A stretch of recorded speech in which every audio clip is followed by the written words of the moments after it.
The following may include subject matters of war, violence, loss, and adult themes which may not be appropriate for all audiences. Viewer discretion advised. Previously on Darkeport. Episode 15. The dawn breaks upon a battered yet intact Juramentum. Lady Livia finds her twin, Titus, in the house-worn crypt. She comforts his exhausted and gore-drenched form as best she's able, Catryn keeping watch over the pair during this vulnerable moment. Marcus returns to the field of battle, going to lengths to collect several vials of blood from different types of fallen Utini. He spies a silent, cloaked figure picking through the battlefield that the vultures give a wide berth. This figure draws both blood and brain matter into itself, the viscera disappearing beneath its robes. Coming out of a deep stupor, Merick organizes a mass burning of the vast amounts of Utini corpses, which threaten both the city's water supply and the health of its citizens. Catryn returns to the crypt, investigating at length. She begins to understand some traits of whomever, or whatever, stole the body of Julius Metellus, Juramentum's heir, before Titus was born. Merick and Titus have a public confrontation, with the distraught sergeant disobeying a direct order from his rightful lord not once, but twice. As a consequence, Titus's dignitas, his personal standing and respect amongst his people, is diminished. At high sun of the fourth day since the assault on Juramentum, Marcus calls a citywide gathering on the steps of the very temple he nearly died upon some moons back. There, he delivers an impassioned speech, bolstering the spirits of the people of Juramentum and reminding them what the common dream is that binds them together. At a key moment, he successfully invokes the golden light once more, causing a pillar of the prime temple to glow with it to the gasps of nearly all assembled. The dream endures, and perhaps even grows.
Welcome, friends, connoisseurs of fantasy and curiosity seekers from all the many realms. And here in the world of muscle and blood, we present to you another thrilling episode of Darkeport Campaign 1. So thank you so much for coming and hanging out with us.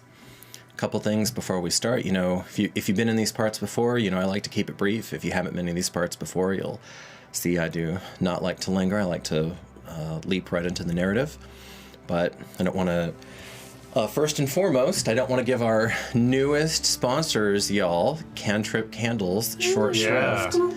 Yay! Thank you. So they have come aboard in this last, in the month of Primus, aka January, at the end here, so we have a new friend on the journey with us, and we will be looking at their specialty candles that have. I'm really looking forward to having that aroma fill the room.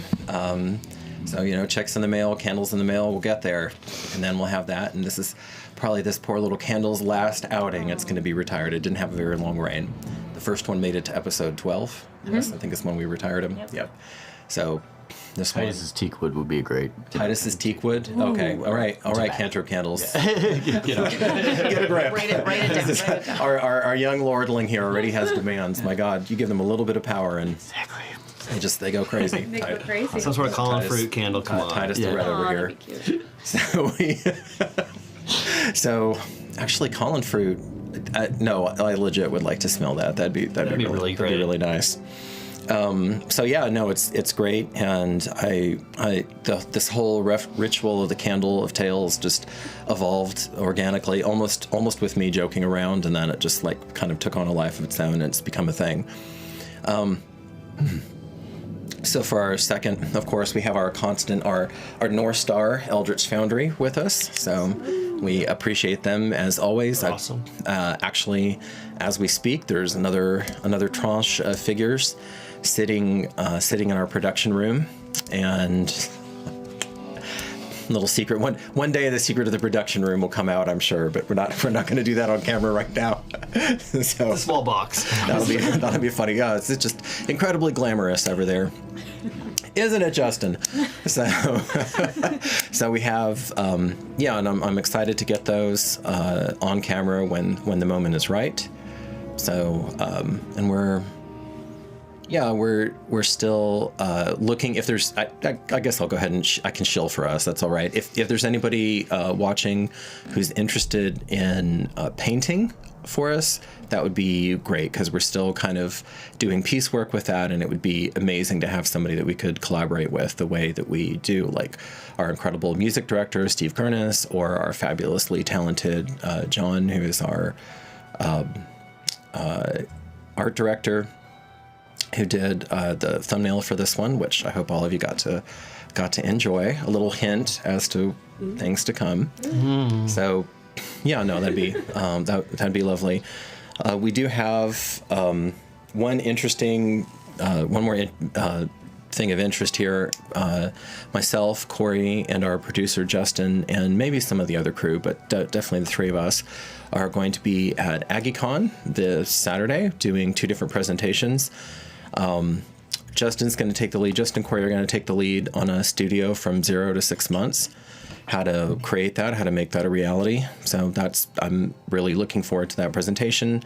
What they learn from it, kind of what a blueprint is. I'll have a little bit to speak on that, but not too much, because that's gonna be you guys doing the heavy lifting.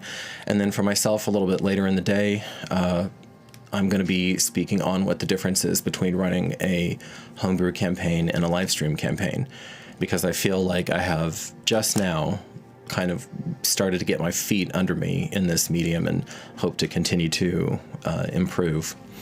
So I'm looking forward to that, excited about that, and then that will also kind of sharpen our takes on that. And hopefully we can make some videos that will go more in depth, and I'm sure there'll be a back and forth with the kids there and the other attendees. But It's at Texas A&M, so the crowd's probably going to be pretty young. I'm imagining. Could be wrong. And that is about it. The rest of it is the other two.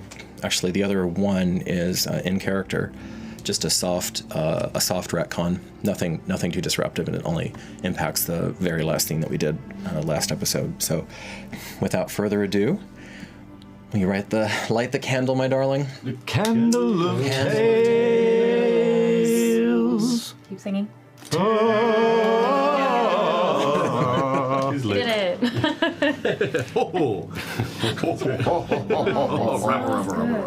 Name. It knows it's this last time, Tatiana, so it's giving us its best. It really is. It's giving us its best. Doing great. It's great. No, it's good. No, actually, I do like that one. That one's Samhain, I think, isn't it? Is the scent.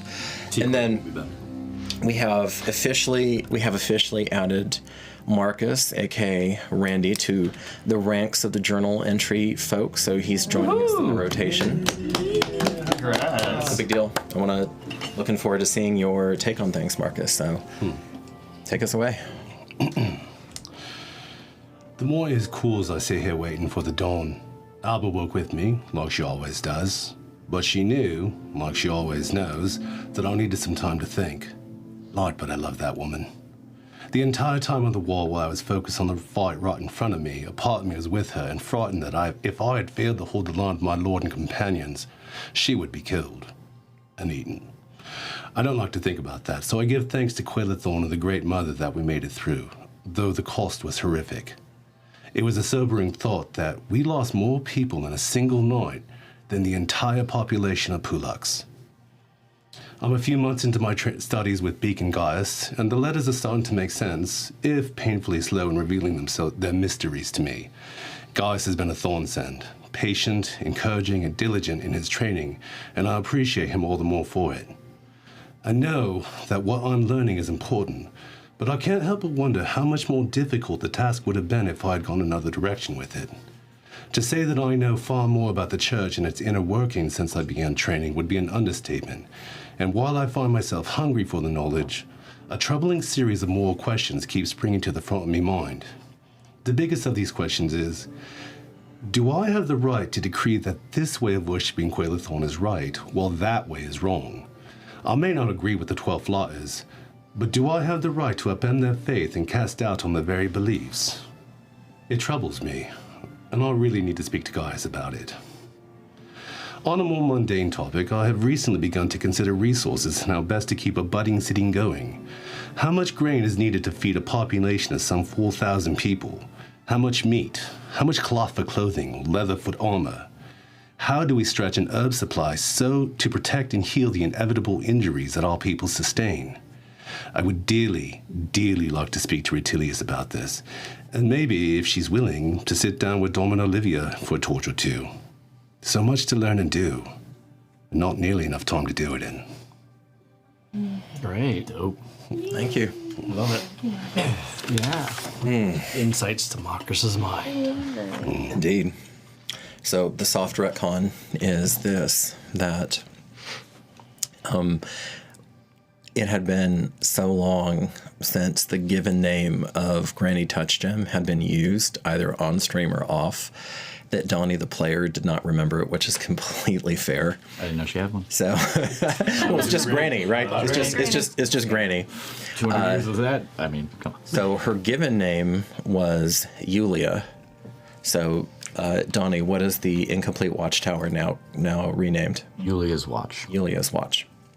So it is, if you look back at that scene later on, you can just substitute that in, and we'll do that, because Titus would have known her name even if he never dared used it. Yeah, he would have known what her given name was. That's perfectly fair. And we're actually picking up on this desultory night of Farah, which would be equivalent to our June. Well, not our June here in Austin, Texas, but the June of a Mediterranean equivalent June. So much more temperate, but still humid. And this is maybe 4 torches after Marcus's address. The sun is waning now, because it would have taken you a while to get the entire city filed over to the watchtower, to have climbed, lit that, kind of begun that ritual. But that's at the back end of that. People are already starting to disperse. And you, Donnie, you, Titus, I should say, see a figure, because we've established in this room there is no Donnie, there's only Titus. I've only ever been Titus.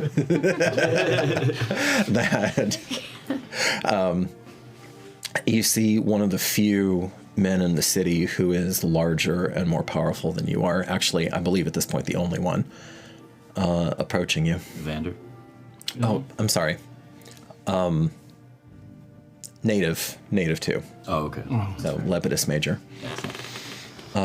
He comes, and like every able-bodied citizen, just about, he had thrown in, although he had expressed to you in the interim between these episodes, even in that brief time, how sorry he was that he had assumed that the Utini would be getting further into the city. So he was not there. He was only there at the end to help the elders when they were holding the line at the shrine. So his injuries are relatively minor. He approaches you. Who's with you currently? I would have probably just been at the tower by myself until everyone dispersed. So like I would have stayed up there by myself, just kind of keeping that lit until the sun went down. Okay. So if you want to speak to me, you'd have to climb up. Yeah. No, he's willing to do that. His ponderous frame manages to climb.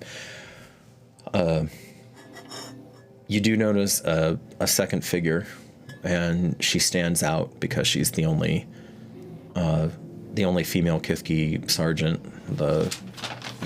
It's built more like what a typical fantasy dwarf would be built like. In her now battered, articulated plate, no longer gore soaked. This is day 4. Sergeant Feniola Deeperfern, who, if you remember, well, actually, no, I'll interject that in the scene. So he comes up to you, skilled but careful. You remember that he has a limp now, and he's not nearly as agile as he was in his fighting prime. But of course, he still has that tremendous strength that some men keep almost to the end of their life, and certainly being Juramentum's main blacksmith, it doesn't hurt. Mm. So those ham-sized fists, get over the crenellations. He gets a leg over. Yeah, I'll approach him and help him. Okay. An old friend. Domine. He, without preamble, he drops down to a knee, keeping his head down, both of his hands on the one knee that's still up. Respectfully request permission to be reinstated as second Centurion and to begin rebuilding the 2nd century against the return of my rightful counterpart, Domine. I'll lean down and pick him up and be like, I wouldn't have it any other way. Make an insight check. With advantage, because you've known this man your entire life. 15. And 15 and 7. So 15. Okay. 15, is that with -1? Yep. Okay. He's trying to keep it back. You remember, though, that this person, this hoss of a man, was very glad to retire. I won't go into everything that he's sacrificed and lost, but he was more than happy to put his gladius down and to support the city in a vital way. You know that there must have been a long dark night of the soul for him to decide to step back into the ring, especially at 48 winters.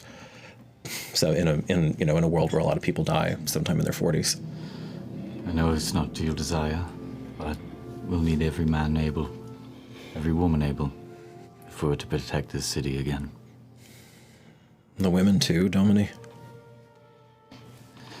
If everyone doesn't fight, everyone can die. This will not be a press or charge or draft, just those who are willing. I'm down here, Feniola screams up at her former Centurion. I'm aware, Sergeant. And why is she here to join us? She's here to be my strong right arm, the way that she was for winters and winters. Although the winters don't wear as hard on the Kithgi as they do as on us, my lord. You know this. Absolutely. I have one other thing to ask you. He leans in, he whispers something to you. I'm certain your character will say yes, and you as the player will see what it is. He then starts his climb down, and we'll catch up with the newly reinstated 2nd Centurion, Lepidus Major, in just a bit. But what do you just stay there until everyone is gone? Yeah, I would be staying there and basically throughout the night. Just I think that would be a good meditative thing for him. Just kind of reflect on the entire battle, everything that was there that's lost, and kind of like zone in.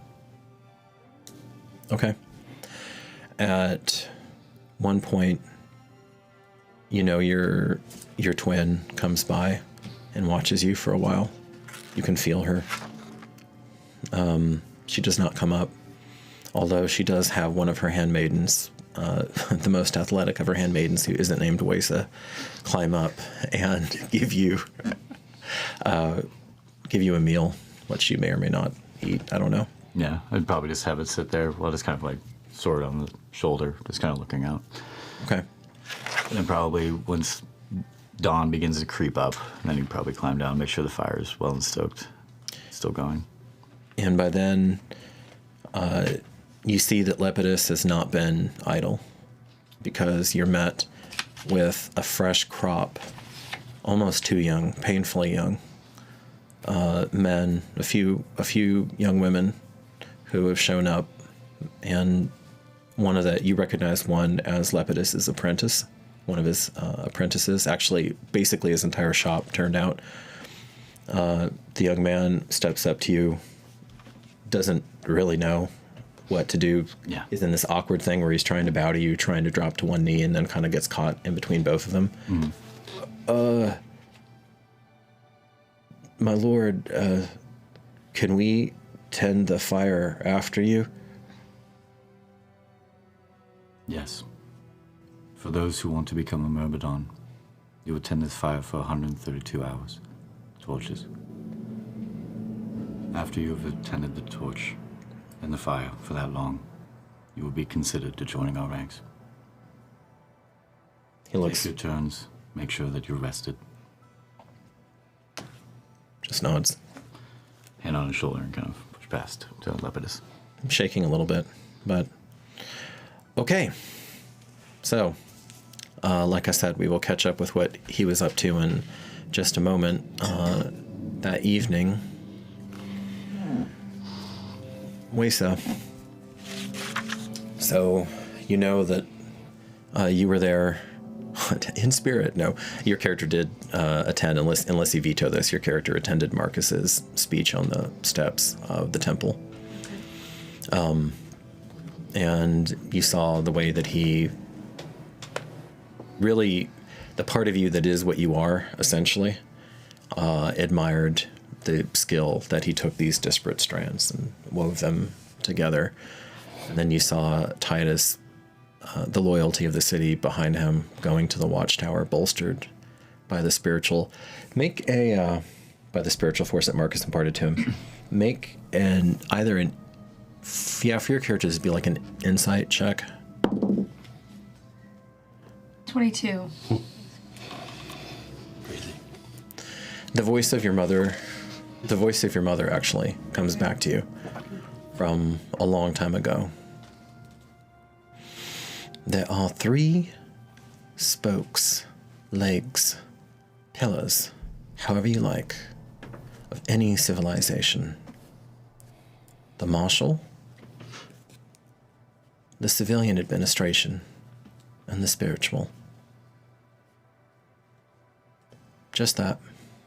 And you remember the lecture, you remember being next to the lake, the breeze that was going by, her making her points while she was also divoting in the soft bark, which is used as the written form of High Valkyrie. It's still a little weird to you to use scrolls, that these people use scrolls all the time. They seem quite fragile to you, not nearly as durable as the bark. But you look around and you know that something has changed now, that Marcus has become more of what he was meant to be. Because you saw the other spiritual leaders, the leader of the Sojourners, Beacon Gaius, and the leader of the Seekers, Constance, come at his call, as well as most of the city, including a lot of the Kithgi. And then even more of them followed Titus to light the fire at the tower that's now known as Yulia's watch. So what did you... Actually, with the 22, I'll just let you right off of that for a second. You get... do you go back to the bakery? Mm-hmm. Okay. So it's... you notice that there's a summer rain gathering, and you can't quite bear to settle down yet. His speech has stirred your blood up again. And truth be told, you're still sitting squarely with what happened 4 days ago, of course. Yes.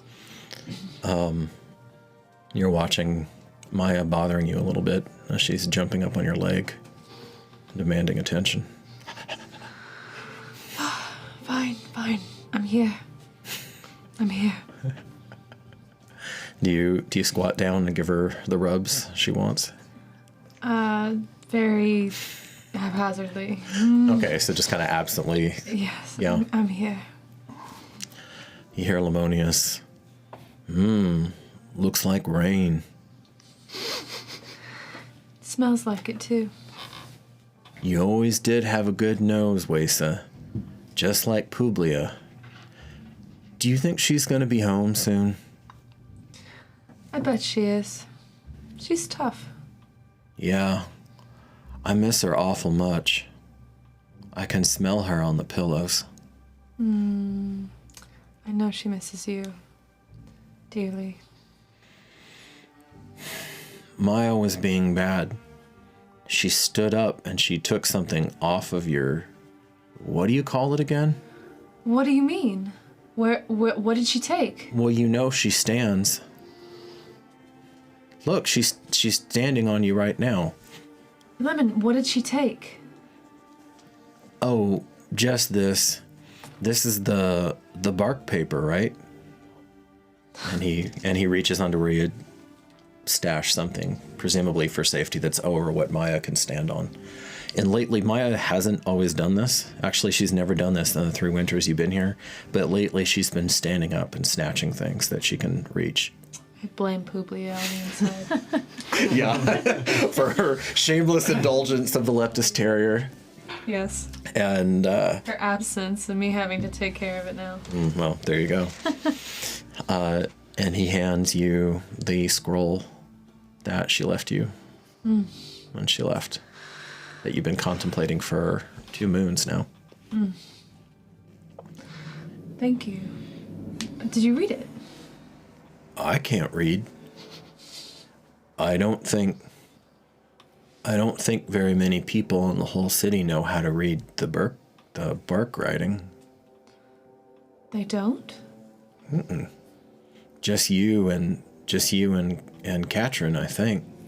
Oh, and the big silver lady too, right? Naturally, I think you're correct. But I don't know. She's kind of scary, so I've never asked her. Nilly, yeah? He gives you like one of his beautiful, just, loving smiles. Handsome idiot. Yeah. Not a care in the world. That's her name, I think. Maliciously, yes. Nilishly. She's lovely, actually. Well, she knows my name. She's kind of growled it at me once or twice, I think.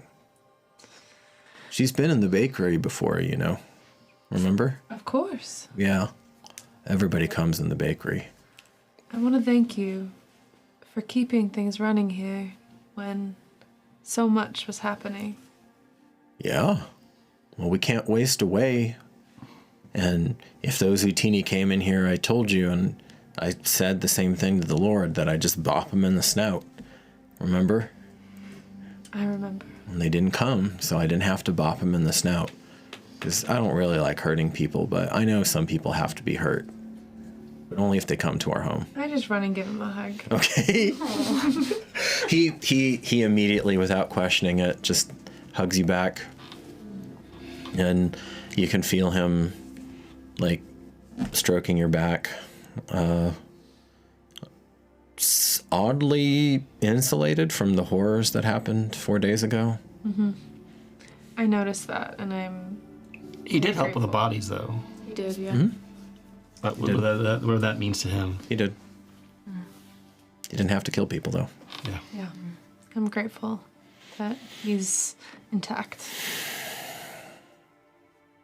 You can feel something stirring in him, but he decides just to hold the space.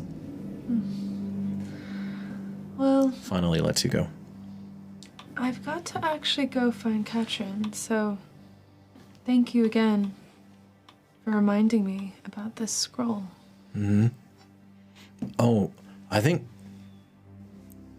Do you think Maya knows the secret of the word?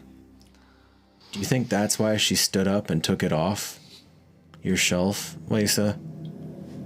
It's not for us to know. I know she's just a Leptis terrier, but she's awful smart sometimes, you know? I tend to agree with you. Remember the time that she pushed the door shut and then then the broom fell down and she locked me out of the bakery and I had to try to pull the window open, but then I didn't really do it good and then it kind of broke a little bit and yeah, it was real bad ones. Wouldn't you agree that the gods use us all? I think I've only ever known one god. You think there's more? Who am I to say? But yes. Wow. I guess I gotta make sure we have more, like, of the good stuff, you know? Because, like, what if more than one of them comes at the same time? I always am just sure in case Quaelathon decides that he wants to come into the bakery to, like, put something aside for him. But, you know, so now I'll get some. I'll make sure. Don't you worry. He pats your shoulder. I'll make sure the gods are happy here, Weisa. Okay, you go find your friend. Do you want me to go with you, though? It's getting kind of late. And you're real small. I really, really appreciate it. I'm genuinely so happy you're here. But I'm good. Okay. I'm glad you're here, too. And you know, the city's pretty safe. It is. So he goes back to the shutting the shop down because apparently he's just these last 4 days have been a blur. Mm-hmm. If you have been in your routine, which you might have been, you've been just totally checked out while you're doing it and processing. So yeah, you know, he's part of the background pulse that has steadied your mind. You go out? Mm-hmm. Okay. You have a sneaking suspicion that Catryn is still holed up in the keep. Oh yeah. I'll take a journey up there then. Okay. You take the long way around, the diagonal journey, which Publia made quite deliberately, where the keep is in one corner of the city and Publia's pastries is in another. But it's still, as Lamonia says, it's not that big. You get to the keep. Your earlier machinations earning you the right to apparently come and go as you please. Of course, now you're a handmaiden to Livia, but even before then, you had already wormed your way in where they didn't question you coming in and out of the keep gate, much to the consternation of some of the more cautious members. You get in through the keep. It's a bit of a ghost town from what you're used to. Mm-hmm. You gain entry. About the only person who would bar your way is one of the kitchen scullery maids. She greets you as her superior, and then you move on through. You've set up shop in Livia's office, right? Yes. Okay. Mm-hmm. It's pretty much where I live. Okay. The second hut. Yeah. The second hut. Second hut. So you go in, and your nose tells the tale before you even get there. You have a good idea of the state that Catryn is in. And when she opens the door, Catryn, what does she find? Ooh. Catryn's sitting on the ground and just is almost covered by mounds of books. And she's kind of made herself a little castle of books in front of her, and because she is so small, she can sit and like have a few stacks in front of her, but you can kind of see her. You can see her hair, which is crazy again. She hasn't really taken care of herself. And she is just poring over books, and this is her way of grieving, is information. Mm-hmm. Dear friend, Yeah. I brought a few things for you. Books go tumbling. Brought me. What did you bring me? Probably. Yeah, a few of the books. You just hear like something tumble. Like, oh my god. Good call, ready. Well, of course I have some kind of hand pie or something. Oh my I hand god. over to you. Oh my god, You thank need to eat. She just eats it really quick. Just too fast. Where she's Yeah, no, you have a little. oh my god. Yeah. And I haven't known what to make of this message, but I think you need something to chew on, it seems. Yes? Do I? You do, right? Sure. Or wouldn't you be asleep? I don't sleep. Such a silly question. Publia sent me this message. I about some island up north. Island? Would she know of an island? You do not. I don't? You do not. There should be no island north. She's gonna read it. Okay. Since this is the first time that you have read a document in High Velpiri, I believe. Yes. Actually, no, because you looked at one way long ago in episode 4, so you can. When Oekapa wrote her death poem. Yes. So you actually have seen High Velpiri before. Yes. Okay. No, I'm not going to make you roll then. Not with your mind. So you have it. Ooh. How's that for? So smart. How's so smart? How's that for a deep cut? I love that. So, okay. While you're chewing on that,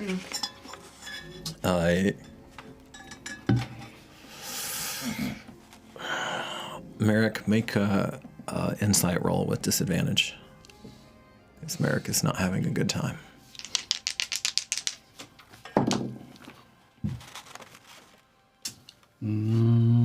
Looks like insight. Mm-hmm. That would be 11. Okay. You're... Oh, you know what? Before we go through that, just quickly, with advantage, off-stream, Corey, you had asked me about looking at the Utini weaponry. You've had 4 days to look at it and kind of assess. So make a roll on that.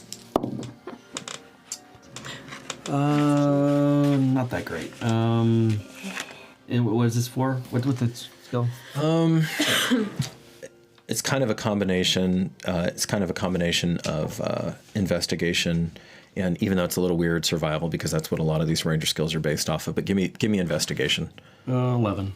11. Okay. Okay, so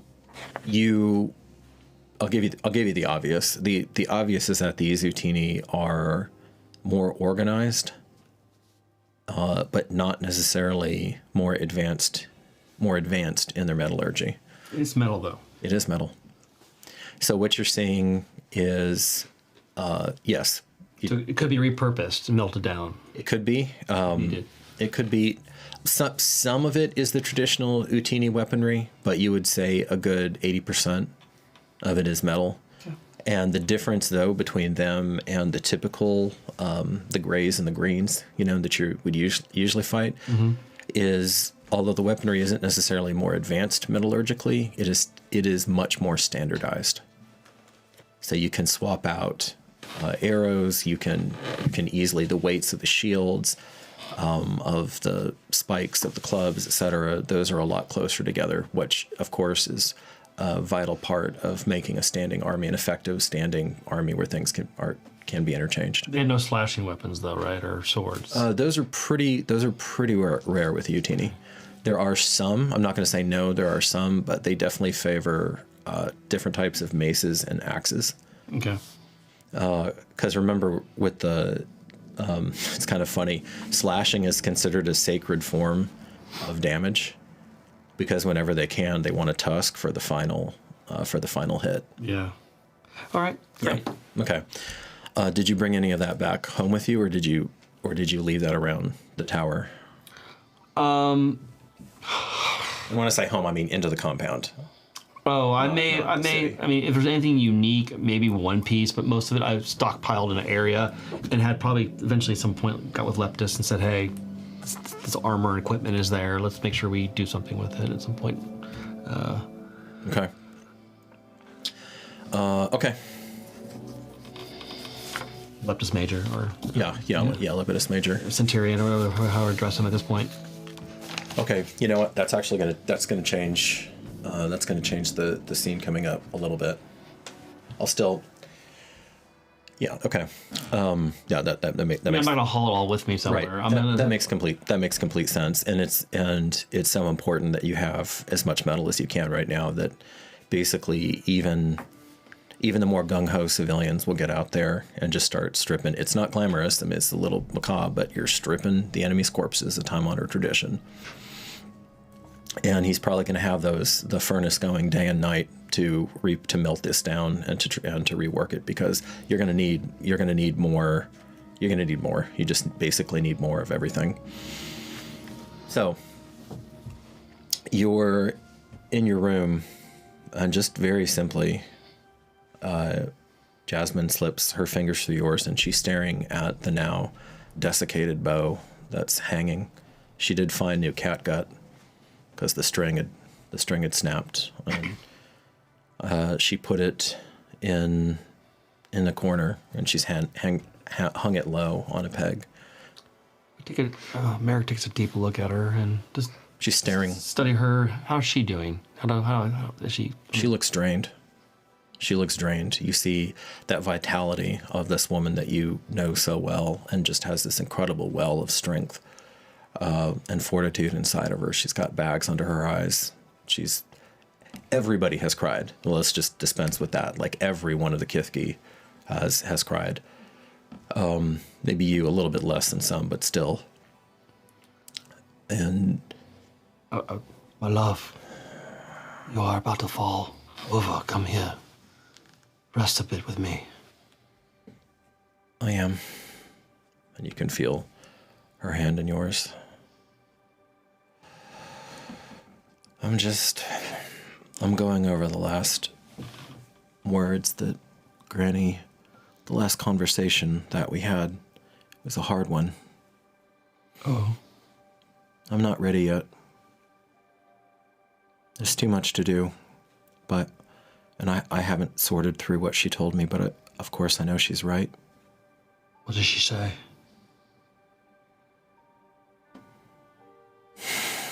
Squeeze her and just caress her. Not yet. Soon.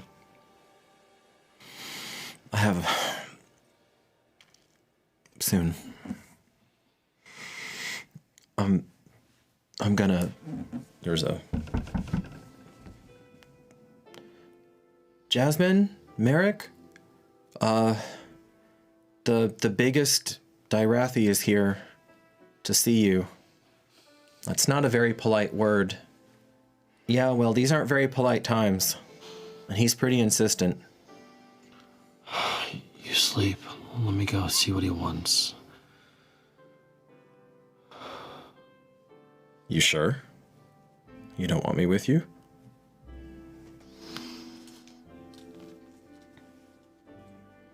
Do you feel the need?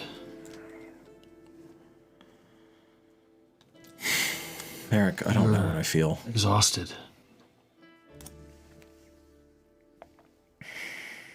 When she means the biggest Dyrathi, does she mean... No, Lepidus. Lepidus? Yeah, he's bigger than... Like I said, he's probably the only guy left aside... Well, Evander's actually in it shorter than you, but bulkier. Feel like a lazy boy recliner.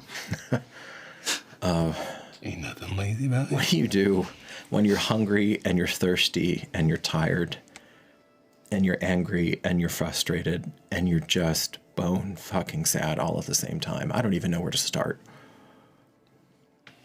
Welcome to my world. Piece of it. Here's some food. I go up and get like a column fruit, whatever we have, and I'll be there in a few flickers. Okay. I make sure I feed her and give her a little water. She washes her face a little bit and starts undressing. Rest. You need to rest. Whatever Grandy said, she's always been right. Always. Her sight is beyond question as far as I can see. Did you know that Granny Dushine's name wasn't always Wella? I just found that out actually, today. She told me she was late. You know, they say you can usually feel the beginnings of granniness at 50 winters, whether or not the Great Mother's going to choose you to be, you know, with the old power and all of that. But How old is Jasmine? same age as you, 48. She says. He smiles a little bit. She rolls her eyes a little. It's an old conversation between the two of you. She shakes her head and says, no, Granny Dushine didn't know. She didn't know until she was in her 70s. And you? No, I don't want to be around that long, darling. That's too long. No, she changed her name. Her name used to be Yulia, and she changed it because she felt, well, I don't know why, but so that it wasn't the same name as Granny Touchgems. I never knew it. You know, it all happened before we were born, and everybody just calls her Granny now. So I need to see her. We should go over the Touchgems. We should all go over to the Dushines. She's putting on a brave face, but she had to do something terrible. I felt it. She did something that She took against her own nature. She took her gift and she turned it inside out, Merick. Hard enough to kill them. It was the only thing left for her to do to save them. They would have killed the whole hospital, I know. And you know that, and part of her knew that in the moment, but... I have no idea what it's done to her, though. I have some idea what things like that can do to you. I hope she does not bear that burden for too long. You should see her, though. She leans forward to touch her forehead to yours for a moment. I caress her hair. I am glad you're safe. Oh, baby. I was worried. I'm glad they did not breach the line this time, like they did the last. They never will again. They never will again. Rest. Get some rest. Try. She curls, still holding her hand. She curls on her side. There's some spice up there if you need some. You can feel her already starting to slip into sleep. Just lay her down. Absolutely exhausted. I'll lay her down softly, and I will quietly move out. Okay. As I move out, I take a glance briefly at the bow. Yep, it's there now. I look up and I continue. And you're greeted with a terse, Sergeant, fall in. Lepidus turns and starts marching. Yes, sir. All right. Fall in. Marcus, is there anything in particular you're doing during this time? Spending my time with my family. Yeah. Yeah. Okay. Communal hut. All the extended family. Like everybody.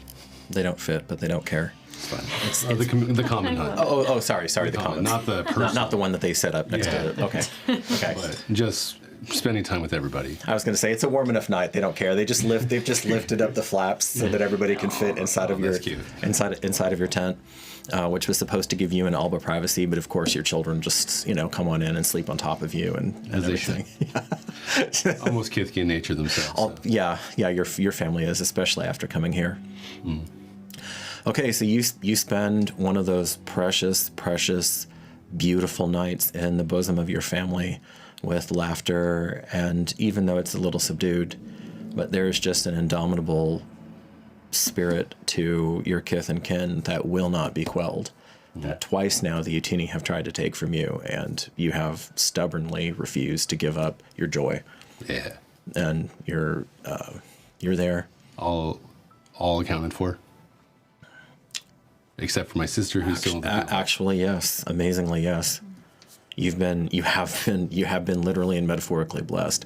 To be fair, most of your family stayed in the commons because they did not, even though you have been accepted in Juramentum, they basically didn't know exactly what to do when the chaos started and like where to go and everything. But no, they survived. Perfect. Okay. You go out to. This is coming into night. You go out to the sparring pit. You see Sergeant Feniola there, still in her armor, sitting down, playing at some whittling. She starts to stand up when her Centurion comes. He shakes his head. I believe she was. I'm just confirming this for the GM. There we go. Yeah, she was first sergeant of the 2nd Century. Okay, so that's not a promotion for her. She gives you a terse nod, Sergeant. Sergeant Fadilla. Takes a step back, and he turns. Get your hands up. He drops back. Defend yourself.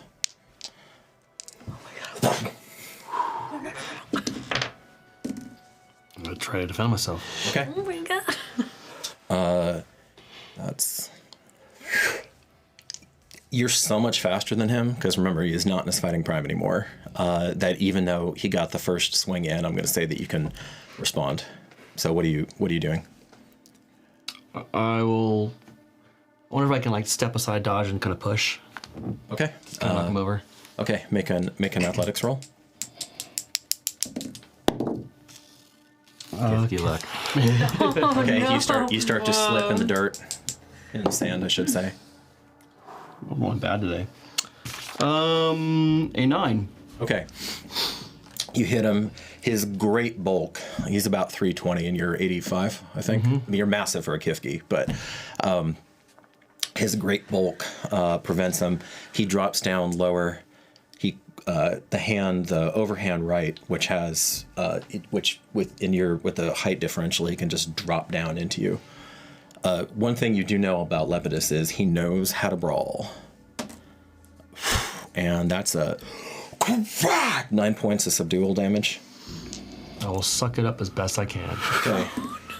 He uses his bonus action as a tavern brawler to grab you by the scruff. Make an athletics check, opposed athletic check against him.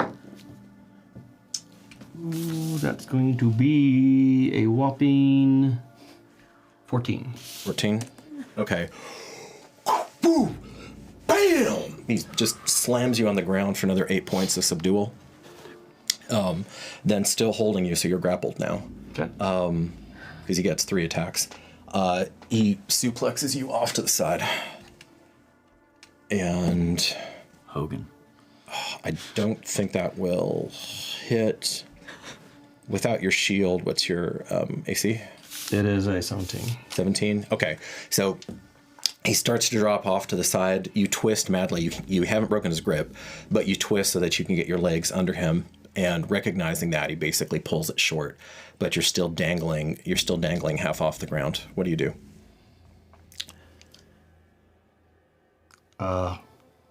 You could kick him. You could try to throw. He's too much taller than you to throw an elbow. But can I assess if I should allow him to continue to do this, or I want to do an assessment on. That is a player decision. I am going to allow him to continue. Okay. Do you want to try to break it, or no? You're just going to let him? What is an honorable thing around the whole defending yourself thing? Is that more like you should... I mean... It's situational. You don't sense... He's not... You know he's a powerful... He's one of the few humans in the city who hand-to-hand could be a credible threat to you, obviously. He is not trying to snap your neck, and you know the angles, like you know the dangers of fighting. You're the same age. You're both 48 Winters, so this is somebody you grew up with in the Myrmidons. Right. You know that when he's not fucking around, he's going to take somebody and try to break your back over his knee. He's not going to do that to you, but he is slamming you basically to wind you, and he is using his full strength. Am I in a position? So I'm still grappled, right? Yeah. And he's hoisted you. I mean, you have terrible leverage right now because you're off the ground. Can I just You could try to kick off of him, or kick off or come around and grab him, kind of like a choke? you could try to crawl up his arm and get closer to him. Sure. Okay, make an athletics roll. 20. There it is. Total of 20. Crit. A crit. What's your total with that? 25. Okay. You crawl in. That does take him off guard, and you're basically both grappled onto each other now. Yeah, we'll squeeze hard too. Okay. Go ahead and make a. Well, wait. That's 1 point, so that's 4 points of subdual for him. He's gonna. Well, actually, it wouldn't have mattered. Okay, it wouldn't have mattered. You squeeze your, and then he squeezes you back for 7 points of subdual. You start to see spots in front of your eyes because you're almost out. That's 24 points. Yeah, 28. Yeah. Yeah. You're almost out. All right, you go down squeezing. Yeah. Okay. Make a Super hard. Make it to hit roll. Not really a to hit, but it's basically a grapple versus grapple check. Yeah. Grapple. Another crit. No. Wow. God, holy shit. Wow. Okay. Oh wait, even though you're not quote unquote rolling dice for this, I'll still. Is that double squeeze damage? I'm still gonna give you the base. Like I give a really good last. Yeah. Before I go down, so he knows. No, his eyes are starting to bulge out, and you can feel. I love you. You can. My buddy and You can me. feel. Yeah. I'm sorry. We were singing "My Buddy and Me" before stream. It's ridiculous, but that's how we do. So. You see his eyes bulging out under the pressure, turning red, and then this time he does take you back over, and just in a full slam, he no longer has the flexibility to do a suplex over, so he has to do basically a side lateral drop, and boom, and your vision goes black. Okay.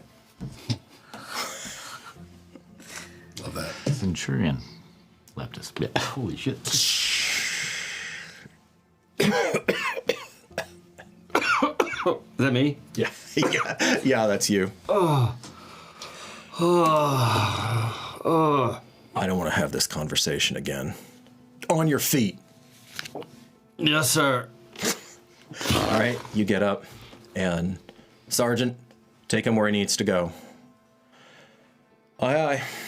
And she turns, Vale, Centurion. He just grunts, and he waits until you're off, and then. But of course, he's not going to show you that. So, Hilarious. You start walking with Finola. You're walking toward the keep, and she says, "God's damn." Okay. It says right. He needed to do such in front of the men. Those are left. Oh no, that's not that I'm questioning. Sometimes I just forget how blessed you are. Lucky fuck. I wish I was that strong. You know what I could do? I can only imagine. She's got shoulders as broad as yours. Yeah. My mother blessed me well, but it's meant for our enemies. It's meant for our freedom, for the dream. She says, I wasn't. You know what? I'm going to keep my suck closed. We'll be there soon. You're a good woman. Yeah, and a better sergeant. Better than me, for sure. Probably. Maybe. Right now, that's all that's keeping me going. Because, you know, she just put her first husband in the ground. Yep. And because he was the Centurion for the 4th. She doesn't say anything more. You two are let up. So I'll catch up with you in a second. You've had a chance to look over the contents. All right. She'll, while holding it's bark, right? It's not on a scroll. It's that soft. The soft. Okay. It's a soft bark that the Uralit use for written communication. That's why Miha liked to bark. Stop it. All right. I'll see myself out. Yep. Just leave. So she'll be holding it and without saying a word, walk over. And Livia has stacks of maps, right? Or do we not? She has one precious map. One precious map. And is it all of everything, or is it just? It's not the Camaranthus region, but it's not the entirety of like the map that we had for the prologue, for example. Sure. It's the thumbnail for the prologue, but she does have basically Juramentum down to Leptis Regium, and then a chunk of probably has the Har on the east, on the other side of the river. Okay. And then has like a chunk of the Lake Celeshkala. And you think probably given, but obviously you've never been, but from Weisa's description, her home would probably be on the western edge of that map. But of course it's not recorded in this map because that was unknown at the time. Right. And how old is this map? Probably, honestly, like first generation. It's probably Grand Dame Lady Vipsania old. Dated. Yeah. Can is there any maps that Figulus has in the hut that would showcase something more recent? Unfortunately, not of this area, because remember, he did not do most of his career here. Damn. Okay. He does have a detailed map of the Pollux Spes Sure. area, all of that, but nothing that's going to be helpful here. No. And he's never mentioned an island? No. Surprisingly, question mark? No. Interesting. I don't know of any island. This makes no sense. But does she know of Jason? Oh, yeah. Yeah. Remind me, if you can. So the Jason Tenderheart. Yes. So supposedly as the tales go, either he or the founder of the old empire were the most powerful chosen to ever walk the earth. And 217 winters ago is when he disappeared. That was the last time that the healing light of the gold was seen in the world of muscle and blood. That's what it was. I'm like sitting here. Yeah. I'm going to say though that for Catryn, the tales kind of smelled of just, it was a little bit too much myth and a little bit too much hype. So that's not what you really focused on. Although, because remember, this is before you had even met Marcus. Yeah. But at this point, you're beginning to wonder if there isn't more truth to the tales than perhaps you had, lent them originally. Why did she give this to you? What did she want you to do with it? Honestly, it's been so confusing. I've had it for a long time. It must be important. She's not cheap with her words. She's not. Publia. Huh. Let me do more research. But this is interesting. I don't know of any maps that show an island. And I don't know enough. Could there be anyone that's been up there?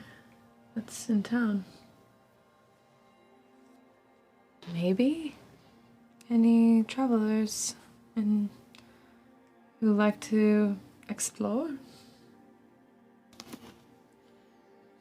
You can think, you have a pretty robust shipping situation going on now. There probably is somebody at the docks who would have at least attempted to go north. Most of the locals, though, won't because they have coast huggers and they're not going to leave side of land.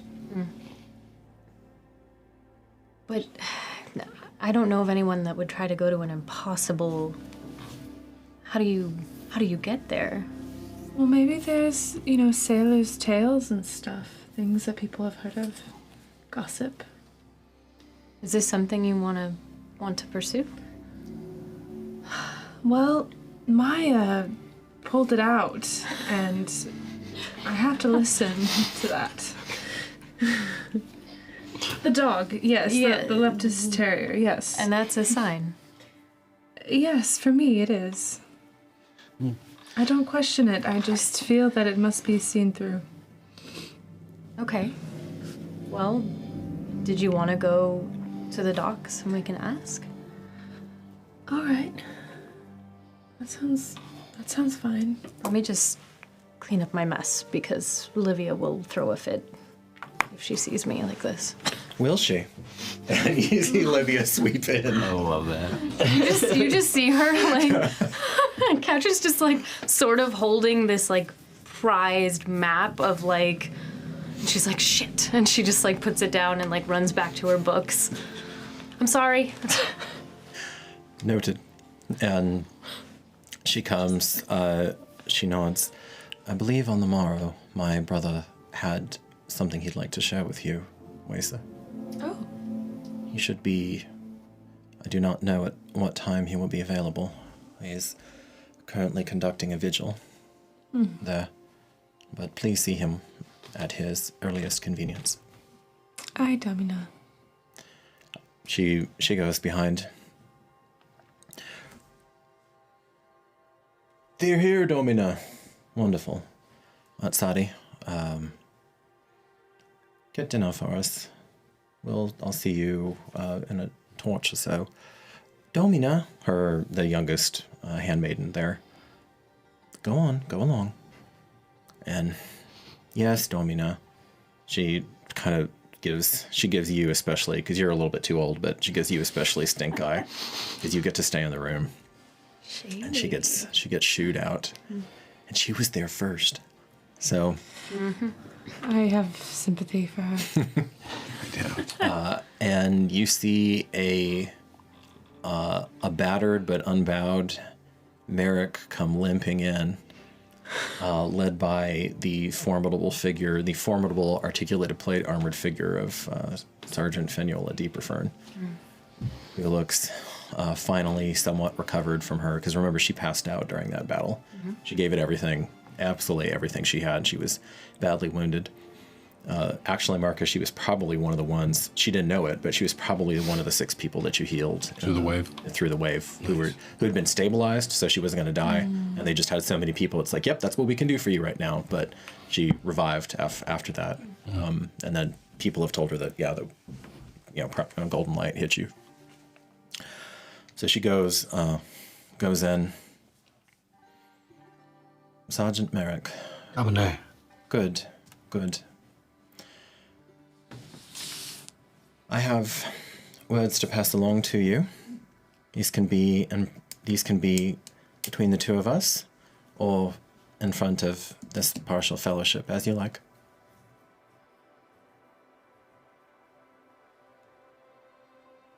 Decide swiftly.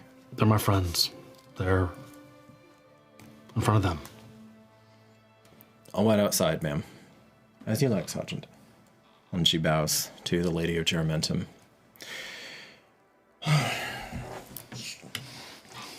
Here's the first of them. This, my advisor can confirm if needed. And she takes it to you. She says, is a letter of commendation explaining in some detail what your vital role was in holding what is now known as Yulia's watch. You fought beside the rightful lord and heir of Juramentum with, frankly, remarkable courage and resilience, and for that we thank thee. Also, I know this is not your typical purview or area of interest, but should you ever... There are merchants, both minor and well-established, who would almost literally kill for that piece of parchment. You are duty and tax-free should you ever decide to start a business or some sort of other shipping enterprise there. Thank you, Domine. Against that, let me say, and I will keep this brief, but so there is no confusion betwixt the two of us, if you ever undermine the Lord of Juramentum and our rightful leader again in public, I shall have you whipped if it takes 20 men and exiled from the city. Do I make myself understood? You make yourself clear. Excellent. Domine. Valet Merick. Valet. Valet Merick. Okay. And Don't mess with my sister. Yeah. Shit. Yeah, why do you think I cleaned up my stuff? Yeah, really. All right, I will say that the next day comes, you make some inquiries. You make some inquiries, or you about about who could navigate you up north? Probably Weisa, I assume, is the one going down to the docks. Right. Okay. Yeah, no. Okay. So, yeah, and some of them look at you funny, but you just you pass over most of the locals. Essentially your options, you have 3 options. One of them is an adventurous local fellow. One of them is like, I've always wanted to see what's north. Sometimes, at night, I just start thinking, man, I gotta go north, always north. And What are your skills? I don't know, I just like the sea. Next. It smells really good. And he's a fisherman. He's one of the young fishermen, but his boat's a little small. And then you Make it out alive here. you have one captain who very carefully tells you that he goes between here and Leptis Regium, all the way down to Leptis Regium on the regular, and sometimes all the way out to the Macarian Isles. And he'll take you out there for a price. This ain't no charity. But you get a sense of, there's rough and tumble, but you get a sense of general competency about him. Mm-hmm. Once you select one of them, I can go into more detail. Does he exchange for treats? Does he barter? His idea of treats are probably not ones that you'd be willing to give. Okay.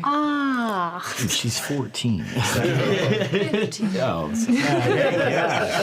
15 now. Teen Winter. Practically a woman. That is not when the captain is worried. That is not with that particular individual who Oh boy. who doesn't come out and say it, but does trade in human flesh, although never within Juramentum sport. For sure. Or not. And then the last is a rather more humble situation that runs between here and Zahar primarily. It does make some trips down to Weisa, which is the furthest outpost of Leptis Regium. So like it has Leptis Regium, Leptis Secunda, then it has Weisa, which is getting on closer. It's still south of Zahar, for example, but it's at the edge of their direct sphere of influence. Obviously, they're looking to trade up and expand. And that captain, older, a lot more quiet. He'll either take coin or barter. He doesn't care, and his ship is a little musty. It's a little stinky, honestly, but you also get a sense of quiet competence about him. He has a smaller crew. The captain who runs between here and Leptis Regium, they're armed and ready to defend themselves. Does he make any kind of... Does he have any response to what I say about the island? Well, I guess it'd be kind of interesting, but, life has taught me, yet little lady, that it's just generally better to kind of, mind your business. But if my business happens to take me a few days north, that's not so terribly bad. Excellent. So, at any rate, you have some possibilities. Okay. But no one's heard of anything. Nothing.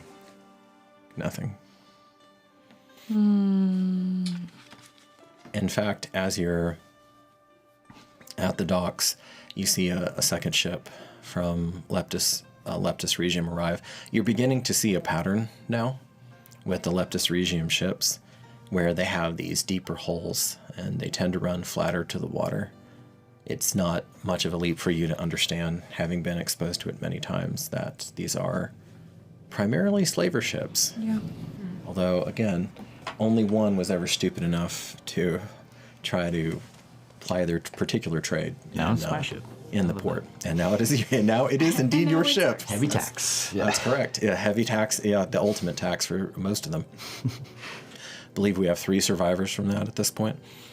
Out of a crew that started in the dozens.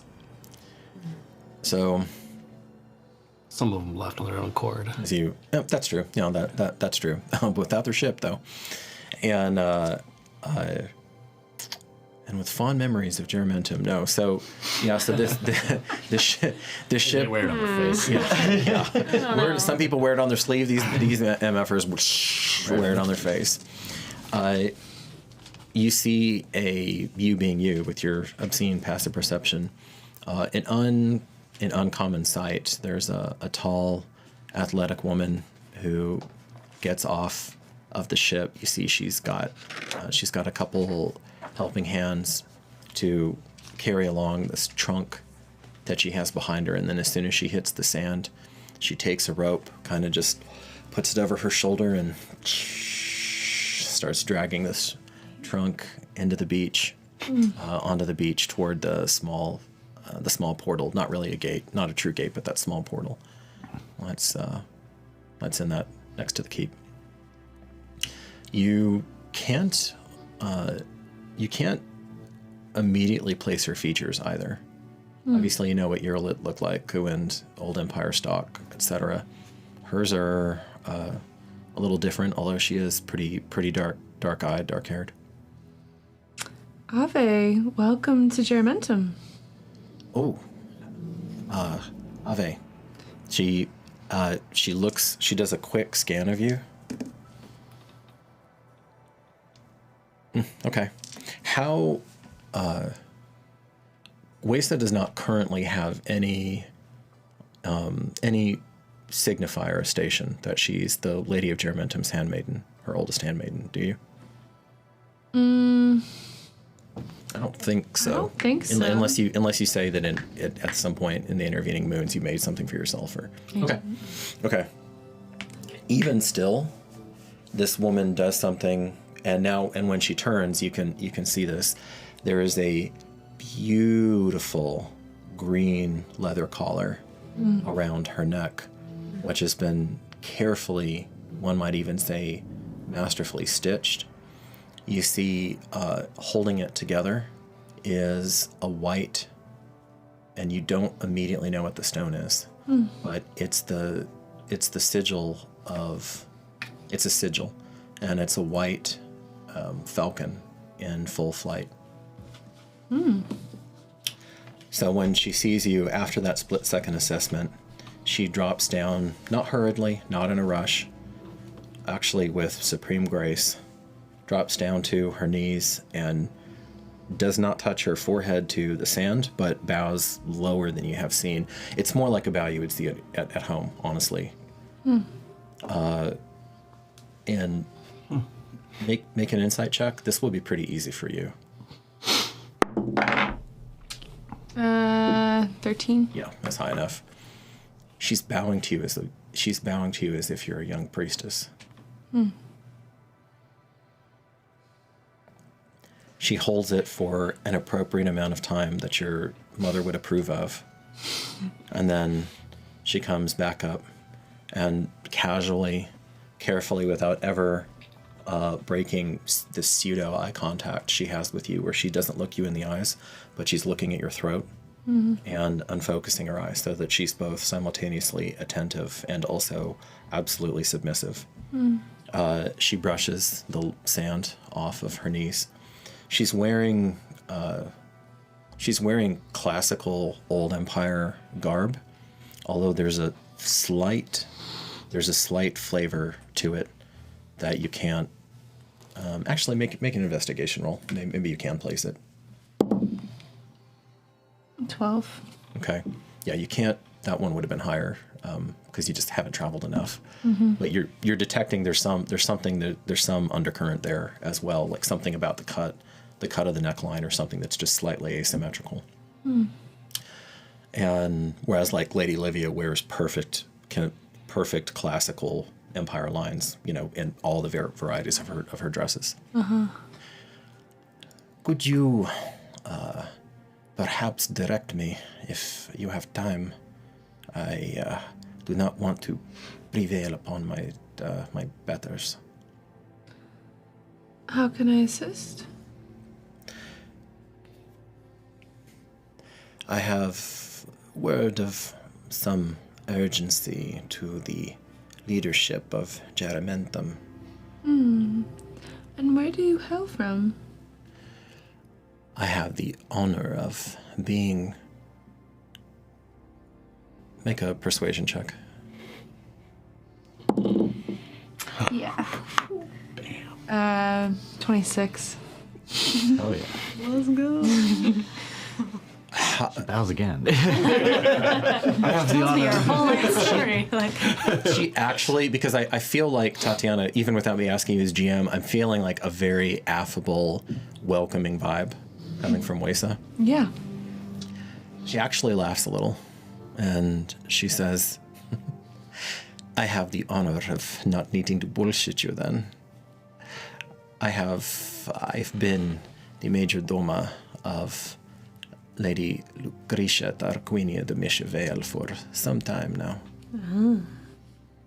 I am, of course, am here to find the whereabouts of my mistress first and foremost, but I do indeed actually have word that I believe the House of Orr here, no? The House of Vaughan is here, correct? A bit different circumstances from perhaps they would see in Leptis Regium, but still nonetheless, what is it they say? She says something in a language to herself and then looks back. Yeah, the translation, not so good. Something to the effect of better a prince in hell than a servant in the heavens. I see. Although this is not hell, this is thriving. Yes, I see why the magistrate and the rest of them, I see why they would be worried. The magistrate is worried. Oh, my sweet child of these golden shores and these open summers. Of course he is worried. Well, it sounds like you need to be connected to the Vales, correct? Is she here, my lady? Oh, apologies. The Vaughans. Yes, that would be immensely helpful. I was wondering. I do not know the protocol here. It is good to go up to the lore. I have lore here. I have heard he is unbelievably open-handed, but still, I am but property. I understand. I can assist you and bring you to Lady Livia. His sister. Yes, unless... Do you desire to see Lord Titus instead? You think he would see me? I do. Make a... So, with advantage, because you're telling the truth, make a persuasion check. You see a reflexive suspicion kind of cross her face. 18.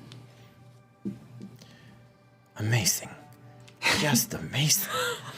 And with that, she kind of hoists it back and, shh, can I help you with that, ma'am? No, although I appreciate it. And she's dragging this presumably pretty heavy, because you can see the divot it's leaving behind. Can I ask your name? My name? This one's name is Indra, called by some Starstep. Starstep? Indeed. How beautiful. Thank you. It came to me when the moment was right. She looks at you again. Oh. oh, yes. Forgive me. I did not know I was speaking to one whom the gods had chosen. I would not have been so brash. Yes, my lady wrote to me of all of you. You, the youngest one. You do not carry yourself as a child, though, but as a young woman. Much life has been lived here. Indeed. The trail of corpses on the way up, at least a mile, no, more, behind. The stench, although you have done a good job of keeping it from contaminating your waters. I'm sorry for such a grim welcome. You're coming at quite a tense time. There was a little rock buried in the sand. She had to get over. And when even in just this motion, there's a wicked sort of almost aggressive grace. She puts it to her other shoulder and starts pulling. Those were Utini. Aye. The bodies.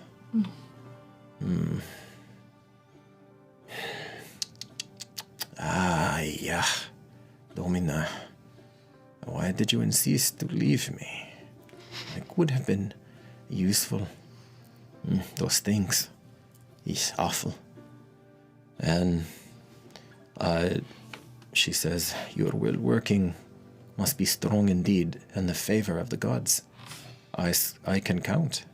I saw how many were felled. I imagine even more just outside your walls, eh?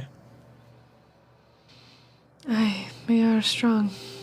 And here we arrive, Weisa, back at the beginning of our conversation. Did I tell you my name? And this is why the Magistrate Major is worried. All right. As these things go, you're going to help her find. Yeah. You're going to help her find Titus. As these things go, and as they tend to in Juramentum, the threads of fate start kind of quietly, subtly bringing you together as you leave your family at about the same time as you're pulling yourself out. Livia not so subtly tells you that, yes, I've had somebody draw a bath up, and I've suddenly lost my taste for it.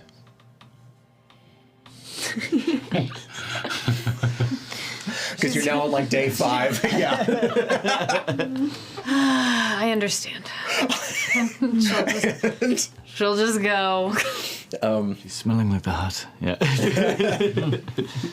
No. I thought that she'd be bringing in leathers again. Even though you've been distracted, you have been living as closely with Livia as you ever have through your whole tenure as advisor. I'll let you make a choice. Investigation check, either with disadvantage for being distracted or a higher DC because it's a detail you could easily miss. Your choice. Let's just do investigation. With disadvantage? Okay. Was that the right choice? I don't know. We'll find out. Oh, okay. 15. You don't think Titus has... Actually, no, he would have by now because this is day 5. But you notice that Livia is taking Jerem with her into her room. And you also hear the soft click, the soft sliding of her bar going in to her door when she goes to sleep. Actually, hear it on both. Unusually, you hear it on both sides. You hear it on her room that's facing the hallway, and you hear it on her room that's facing the joint room of the twins. And that's just something she does without even discussing it with anybody. And at some point, you realize that she's sleeping with Jerem and locking her door from everybody, even to you. But she hasn't explained herself. And he's fine. He's thriving now. He's. I would assume. I think he's actually starting to be a little bit dangerous because he's so damn young. But he's trying. Having walked once, the boy is unquenchable, and he's just going to continue to try to toddle around and grab things. I will say, because she's been up there so much, and Jerem has been up there, that I think Catryn, as much as she's wildly invested in things, will teach him small things. Or try to. Start showing him little things. In the attempt, yeah. Okay. So like a word here and there, or visually showing him things. Okay. He grabs your quill and you're like, that's a quill. Give it back. No. It doesn't take you. It doesn't take you very long. He's much more interested in things than when you're just speaking to him. If you show him something, he wants to grab it. Okay. And you also learn your lesson to not put delicate things within. He is freakishly fluid for a child. Well, he's a child who's walking at 6 moons, first off. Yeah. Which I had to look up to see what the earliest confirmed child walking was. It was around 6 months. And his coordination is closer to like early toddler than an infant. That's fast. It's insane. It's like it's crazy. You know those like block games that you have for kids where it's like a little thing and you put the shapes with the shapes? Is Catryn going to be Terra's first Montessori Toymaker? teacher. Montessori teacher? Oh, I like that. That would be super cute though. Normally I don't allow like anachronistic things, but because you are playing like a cutting edge genius, if there was one character in this group who is going to invent something like that or bring something like that into the world, it would be you. So, and I didn't make it. I will clarify. I would have had someone. I would have described it and drawn it, and then been like, to like the woodworker. Give me a quick roll and say it wouldn't have been a Kithgi woodworker. Yeah, give me a quick roll and let me see how far along that is. Not long. 3. Okay, so you remember you had this idea. You would talk. The last person you would talk to was Finney, the younger. Before he left, and in typical Finney way, he's like, yeah, it's a great idea, and then just kind of went away, right? Because he's always chasing the horizon, that sort of thing. Yeah. So it occurs to you that with a child, you have to kind of struggle for a second to get to put this phrase together, but like physically gifted the way that he is, it's like you're looking at somebody who's a physical genius. That's how you would frame it. Okay. And you're like, there's got to be something more interesting for him. Of course. I walk in with a little tiny wooden sword. Titus is trying to put a sword into his chubby head. Yeah, it's like entirely being a nightmare to everybody. Right. Oh my god. Very martial. Yeah. As this will be the last scene, but the last just brief scene before we go on break. So. The fellowship, unbeknownst to self, begins to come together. Although you have sought Titus out on this 5th day, so not super crazy.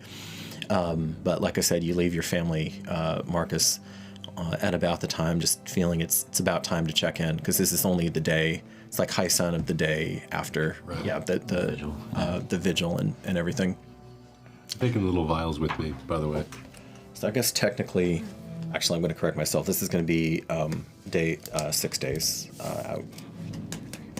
Yeah, 6 days out from the Ides, from the Atene assault.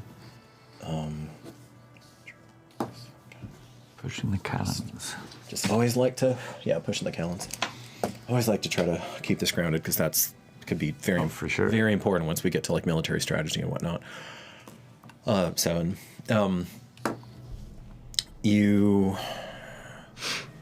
You note, you Weisa note Titus's proclivities, so you have word sent. He's out at Aurelius Field.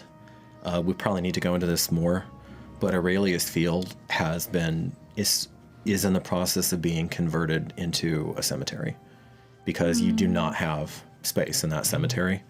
And the only people who are going to be buried in Aurelius Field are the Myrmidons and the people who fell. Again, unless you veto this, you're the ranking member of the house. But yeah, it was Livia's idea, but it's a natural, obviously, because of what Aurelius Field stands for the city, like the supreme sacrifice. And so that's going on, and it was mostly ceremonial anyway. Yeah, you're not it's less of like producing. You're not really now. It's a garden. Exactly. You're not really losing quote unquote food production, because it was largely ceremonial anyway. It's not really worked that way anymore. But you walk up. You see this tall, dark-skinned, athletic woman with immaculately braided hair up in a bun. She has this large chest, well-wrought, kind of golden-washed chest that she's outside of the gates. You see Weisa.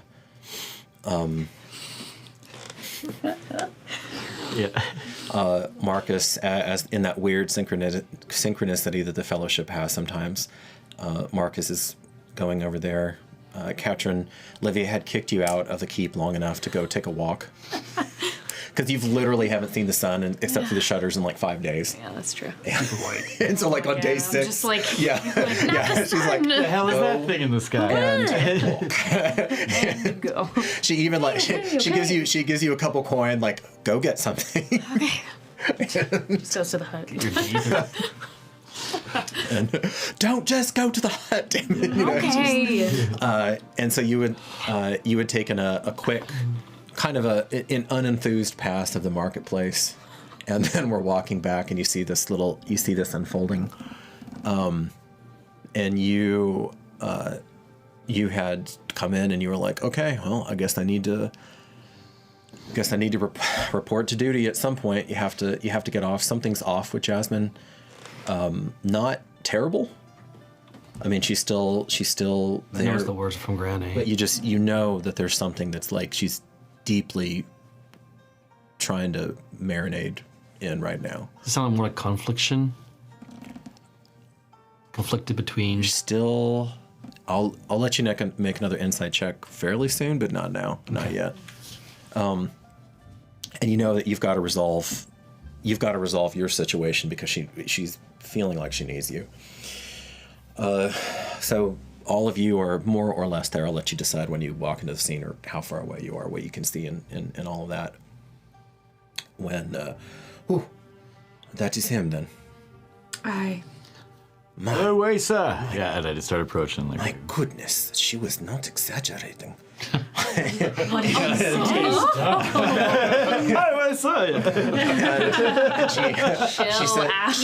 She says a few things in the language you now know as Anyish. Anyish? Starship, speak up. What did she say? And as you approach, What time of day is it? a little after high sun. Okay. Yeah. So most people are taking their midday meal. So the same woman, she drops to her knees, and it's with an almost geisha-esque grace, where it looks like she's just folding down. She never kneeling or stepping or ever. Comes down and a full obeisance, where she puts her forehead into the sand, or actually now it's dirt, into the dirt before you, and waits. I'll approach up and be like, you must be Indra. Because I know that Lady Vale has told me about her. And I recognize the green and falcon. Yeah. She says, Indra, if it pleases your lordship. Sorry, my gift is not usually for languages. If it was not, I will be called whatever you like. Please raise yourself. Aye. And Welcome to Juramentum. she gets up and then gives you another formal, like, deep curtsy and holds that. Yeah. Side-eyed away, so I'm like, This is a little bit of a scene. Yeah. I mean, some of the fishmongers who are the closest to you, they kind of look over, what the hell's happening over there, you know? I believe Lady Vale has to put up with these types of bows everywhere. You're welcome here, please. I see that, Domine, and much appreciate that. I have words for thee if you have the time to receive them thyself. I had assumed, of course, I would be working through your intermediaries. No, please. A friend of Vale is a friend of Vaughn. Come, let's go inside the keep. And again, Allow me to help you carry that. deep by. Oh, Yeah. I Come along with her. It's okay. It's all right.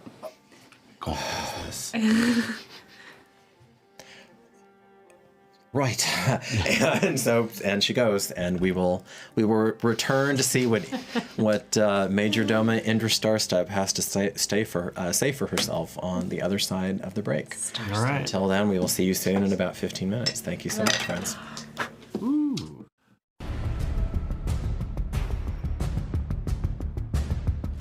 Why limit your imagination? In the tabletop role-playing space, customization is everything, especially when it comes to your character. Whether you're a player, a painter, or a master of tales, your character is what matters most. Using high-quality, fully customizable miniatures, you can be built for battle with Eldritch Foundry.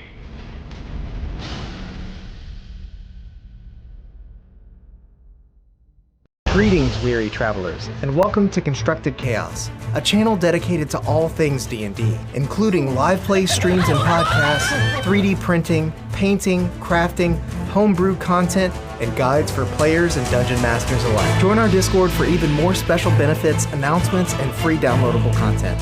And until next time, go out there and make some chaos.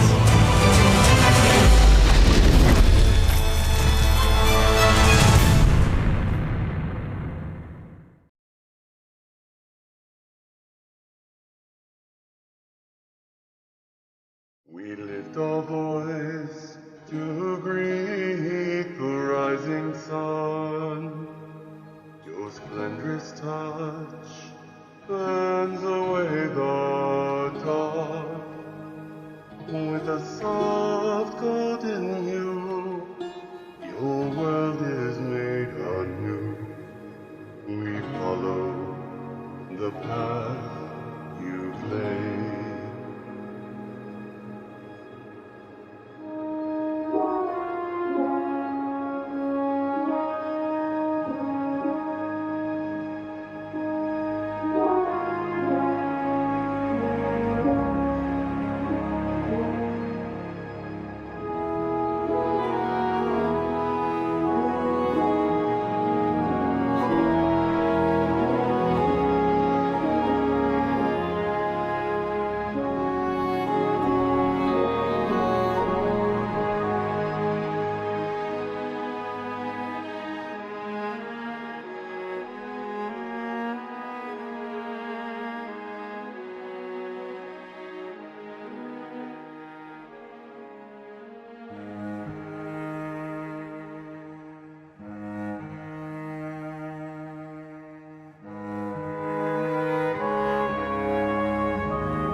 Welcome back. Thank you for returning. And we arrive, we return mere moments after we left. So you make yourself... Oh, I'm so sorry. Candle of Tales. See? Yes, like mustard. She's quick on the draw. Quick on the draw when the GM is going rogue without the Candle of Tales. So, None of that. none of that, mister. It's canon if that's not lit. Yeah. I like... Oh, that's good. Yeah. That's good. Yeah. That's good. So you convene... Where do you want to go? I'd probably just do in the welcoming hall. Not all the way up to anything. It would be strategic. Okay. And send for Livia. Okay, so Livia will come and join you shortly. You're out there, and remember in the hall, because the keep is pretty condensed. You have a whole bunch of activity going on. There's no wasted space here, or maybe a little bit. Maybe it's a little empty these days, but still. So you have the kitchen off to your left, and the smells come in. Make I'm going to say this makes the most sense for these two characters, for Weisa and Merick. So both of y'all make an insight check from somewhat different angles. Not this time. 9. 23. Okay. Ooh. So you're having a grand old time. You're meeting a cool person, you know. You're doing the thing. You're like, oh, what is that? Is that actually an opal falcon in her hair? And Yeah, for sure. you know, it's new. It's interesting. Exciting. You're young. You can tell, although Indra has had no choice but to acquiesce. You got a 25? 3. You said 23? Okay. Still, that's real high. She is acting like y'all are about to murder her. Even though she's trying to play it like very cool, you know, outwardly. But with that high of a roll. So she steps in. Especially a Patrician, would never do this in Leptis Regium unless they were about to kill you. Makes sense. Indra, you are... How do I address you? However you wish. Sword sister to... Major Domo is my...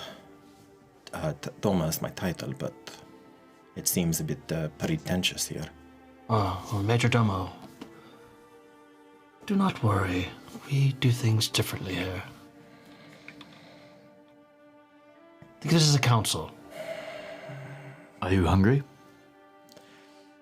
Would you like some water? Wine? She just making it worse. I'm just like deeply to you again. Dumb smile. Like, yeah, hell yeah. She's like, is it poisonous? Because Titus is just so like news from her, you know, like so he's just like kind of really happy, but doesn't know. Indra, he is very excited to see you, and I hope you see that there is just warm welcome here in Juramentum.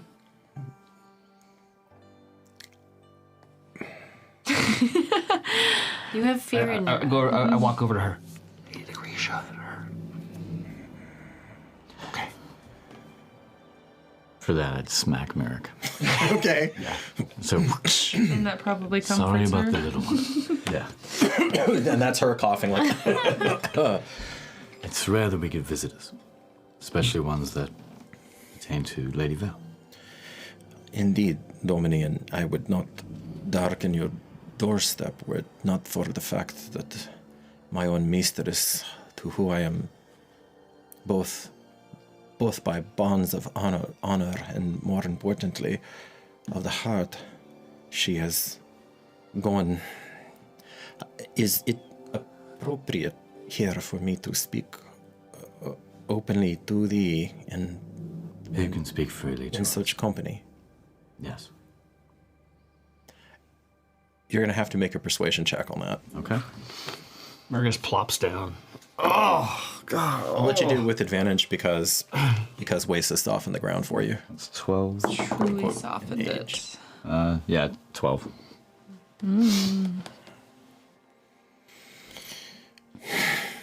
She moves and she does not sit, but she stands, hovers protectively over this gold-washed trunk.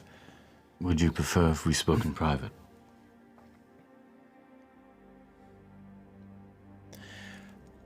I do not mean to cause offense. It's just this is very different from what the protocol would dictate in Leptis Regium, yes? We are very different from Leptis Regium. I see that, and even forewarned, still, it is, how would my lady say it, remarkable, yes. She did think it was quite eclectic. That room there, and she points over to Retilius's office. It's down the hall, but you can just see it around. Perhaps we all could go there. You're okay with speaking in front of the company? It seems, Domine, they are deep in thy favor. They are advisors, then, of a sort? Of a sort. Yes. And then I'll kind of make the way for everyone to go in. Because he's still sore. From, Yeah, no, you're sore. You're sore. He's like, beat up really bad. Yeah. And Indra probably notices that. I mean, she looks at you for a second, obviously isn't going to say anything. Yeah, I mean, she did to see him get hit in the head. You're like, oh, he must talk it around a lot. And then, that would be mild and compared to what happens in Leptis Regium. I'm just going to, your character with the sense of history, Anika, and your character, Donnie, you would know more of the gory details, Anika, but I mean, you know that, like, for example, the penalty for not bowing to a lady is to have your feet chopped off so that you never forget you never forget your station. That's why he always acts exactly the opposite. Yeah, and doing anything to offend a lord with your hand, the hand that is raised up against me is struck off. So there are a lot of people in Leptis Regium with other right hand. And it's like the elders at Snowpiercer. As far as you can tell with Indra Starstep, she seems whole of body. All right, so you go into Rutilius's office. He's still recovering, so you have a feeling he would actually be happy for you to be putting it to use. Yeah, because he hates the idea of this place just going into disrepair. Weisa, you can't help but think of the last conversation you had in this office. I can't help it. And how it was, shall we say, less than illuminating. And that would be back in episode 6, I believe. Check it out. Yeah. Yep. Check it out. Bitter Pill 8. Sorry, 8. Episode 8. Episode 8. Yeah, back half of that. Pill. Because you were in the last of the vignettes. Do you sit at Rutilius's desk? Yeah. Okay. Yeah. And if there was seats or accommodations for anyone, they were on it. There are probably two seats facing, and then the rest of it. This place is it's as small as offices go. You know that Rutilius likes being just off of the main hall at the back, so that he doesn't have to listen to everything, but he's right there if some runner comes in. Typically would keep his door open to hear the kitchen, keep his finger on the pulse of the keep and of the city writ large. It's probably the second largest cache of books, scrolls, etc. I mean, there's a wealth in here. So you have been in here before, because you're not shy about helping yourself. Nope. Like a little knowledge-driven magpie, Catryn. That's what you are. Like a little squirrel. You're a bookworm. Deciding on attacked, Indra Starstep then abandons. Her body language shifts. She stands right in front of you. Her hands go behind her back. Her feet come out a little bit, and she's At attention. Closer to attention. Yeah. And she says, "To begin, Domine." Merick the door. Yes, Domine. Shut the door. Stand in front of it. Okay. She says, "To begin, my lord, the trunk. I did not know how my mistress was in for supplies. It has her, how do you say, ancillary suit of her gear. I know she had written to me and told me that her favored articulated plate. Jason's armor. Understood. The armor of one of his companions, supposedly, that she had to abandon it. And there's been a lot of cause for strife in these past few months. Indeed, Domine. Please forgive if I seem too forward. Huh? No need to be forgiven. Beyond that,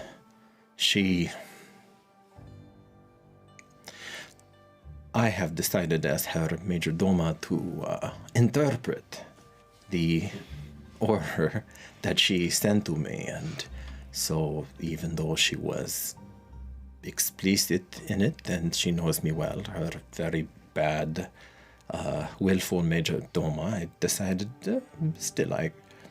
So I assume that she is alive, even though she has not contacted me in any way, shape, form, or fashion, even till the calends of this very moon of Terra. I was to act as though she was lost. I will not do this, not yet. Me neither. And for a moment, it's the only time she puts her chin up defiantly to you, and then... Yeah, and then as out of pulling out of his armor, she's given me word as well, if anything were to happen. And I will not read it till I know. It's been some months since she left. Make an insight check. Make an insight check. No, 4. Okay. Insight check. 21. Yay. Nice. Yay. Something passes in her eyes, Weisa, that there is a light, perhaps a recognition, perhaps something else, when she sees that Titus is literally wearing the last message from his love. It quickly goes back into her studied It's still sealed with her falcon crest. To that end, Domine, she kneels down just enough. You see again with just that fluid grace. Merick, you're looking at somebody who moves like she is a human proportioned to Kithgi, not like a human. And she, her dexterous fingers open it up, and I have your permission to give you an imperial scroll. It usually those not of Patrician blood or official advisors, they lose their head if they handle these things. I understand. She reaches down and she takes out this scroll that's been very, very carefully sealed. You see on there is a sigil you've never laid eyes upon, any of you, actually. It's hard to see from this distance, but this time she goes into a deep bow and she presents it to you. And I would do the formality of it. For her ladyship, but I entrusted to you then. I was told, she said if any more of these came, only to you, to thyself or thy lady sister, yes. Lady Livia. So, as you can see, Domine, that was writ the chimera there. Of course, the lion, it has the gold crown. The dragon, it has the silver crown. But you see, the goat, it has the corona grania, the grass crown. That means that His Imperial Majesty wrote that by his own hand. They were orders, or his wishes to my mistress.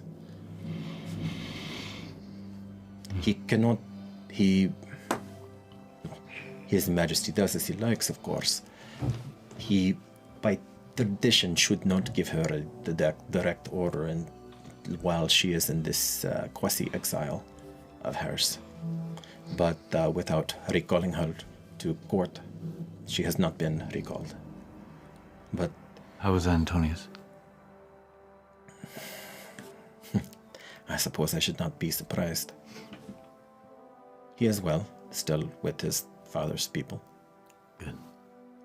I have my own solutions for that, Domine. Understood.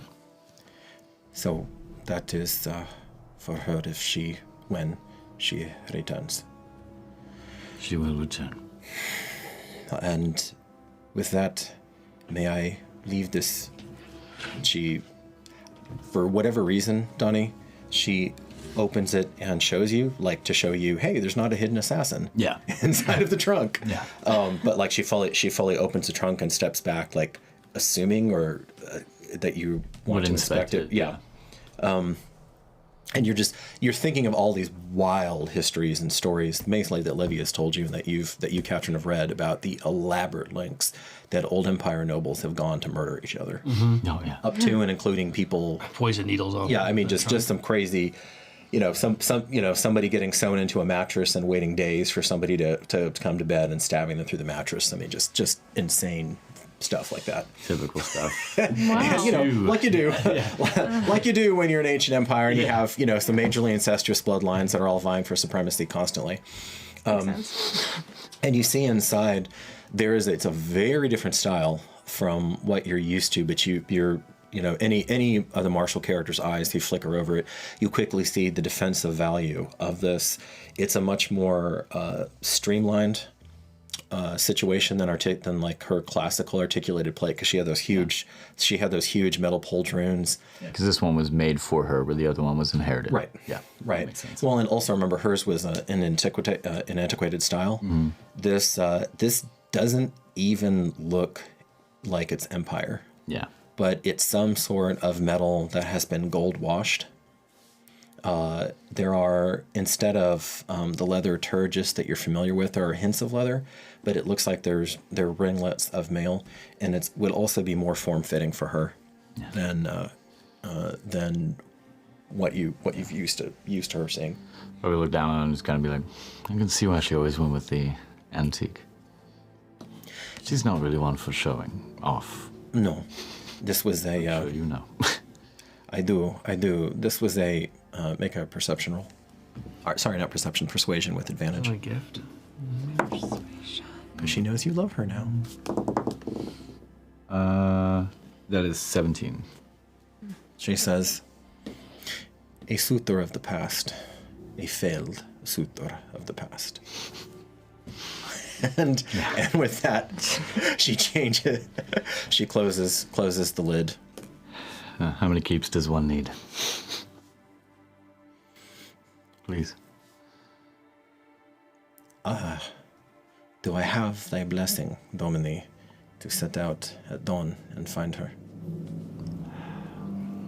We have been waiting for word for more than 2 moons about my grandfather, Invictus, who she sworn to. The old lion. We have had no word. Would I recommend going to the Utini lands by yourself? I appreciate that. You... To our recent circumstances, I'd suggest to stay here for at least a day. And at least get an idea of why Lady Vale stayed here as long as she did. I have some questions for you as well. Of course, I will answer them, Domine, to the best of my ability. However, you are Merick Gem, right? I am. You were noted for your in-depth knowledge of the enemy. If you have the time and the inclination, mayhap I could, how do they say, pick the brain and listen. If Domine and Leptis Major gives me permission, duty time, I would of course accept. Thank thee. I need to see how these creatures move and sleep and eat and fight, and all of it. If I may be so bold, my lord, it was over my vehement protests that my lady came to the Riverlands without my company. She insisted that those under our charge needed me more than she did. I pray she is correct. But now I have an apt, protege. I have an apt protege now, and she watches over the area very well. I have no fear. So now I can come. I should have been here, though. I should have... I should be with her, too. Oh, my lord. So sorry, but no, you are the head of the city. She shouldn't have left. On that, we are most likely agreed. No. She'll be back soon. Thank you. I have taken too much of your time already. Please go over to the kitchens, get yourself some food, refreshment. She bows low. We'll prepare a room for you. To be clear, then you want me to hold on to her posthumous gift? The one I was instructed to give you if she did not return. Oh, hold on to it.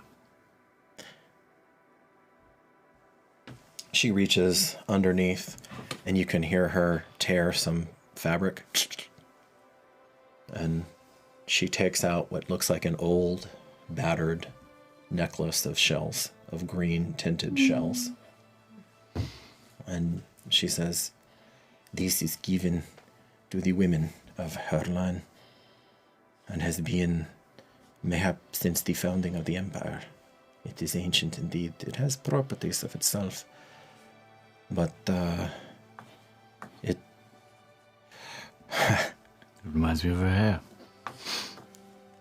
Thank you. It is, yes, funny to see it in another's hand, given all I have done to keep it in mind. But I know now you are the correct person. And this way, if I do not return myself, it is not lost to those creatures. Thank you again. I cannot, my heart, thank you. And she starts to bow, do a full obeisance again, catches herself, and just actually this time shows you yet another look to this woman, where she gives you a perfect courtier's bow. And then back up. Thank you, Weisa. I appreciate it. She said, I brought coin, of course, but she said this strange city did not have taverns. It has a... It won't be accepted here. So... But don't tell the sailors that. All the scriveners. I will tell the sailors. Or certain bakers. Yeah. Bakers? Are the bakers treacherous? They get the free permits every time they turn. Just ask. I am sensing deep history here. I will excuse myself. And she does smile a little bit at that. Back the way I came then. You may stay. Have some food here. Merick will give you the instructions regarding the Navigator when you're ready. Thank you. Don't mind me. And she gets into what was a little secret compartment in the chest. Again, making sure that you can see it. Mm-hmm. A piece revolves, and she reaches in, gets another piece, and you see her put together, assemble something, twist it, and it's some kind of staff that she has. On her back. And even though she hasn't changed her clothes, her posture is very different now. But she still wears the slave collar, beautiful as it is. Unique in Juramentum. There's not another slave collar here. And most of the freeborn, Donnie, are not even going to recognize it for that. That's why I wouldn't have asked her to take it off or anything. I think it's more of like a symbol of love for her, as opposed to subservience. Nice choker. Okay, so you were left with Lady Vale's secondary armor, with this gold-washed trunk, with its secret compartment. Some answers, probably more questions, and some time and space, and grace, which is a rare enough thing for this group of late. Well, the city's protection is quite small now. I've been taking steps for that, Merick. As I'm just kind of looking at the necklace. Oh, Domine. Perhaps the Memorians or your people. We have some people here, but they take months, if not years, to train. From 400 down to less than a couple dozen. Oh, we can always hope that the others return. You're talking about the Memorians who disappeared when we were coming out this way, right? Those Memorians? I don't trust them. I don't even know where they are. All I'm saying is the city cannot be... We saw them. The city is too large to be protected by just a dozen or two. Gotta find some additional men somehow. Well, Lepidus Major's making his conscriptions and his rounds. I don't think that we should be looking for allies at this moment. Marcus, how's your family? Perfect. When we spend the entire evening just having drinks and laughing about our lives and still having them. No offense, my friend.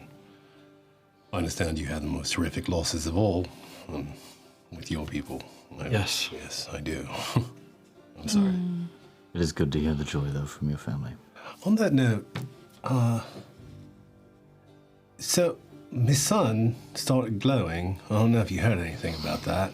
I think we have some experience with that. Well, I think so, but I didn't do it, and maybe Quailethorn did it himself, but he did pick up his shield and sword, and he was there to protect the field hospital. I was wondering if you might be willing to apprentice him, or at the very least train him.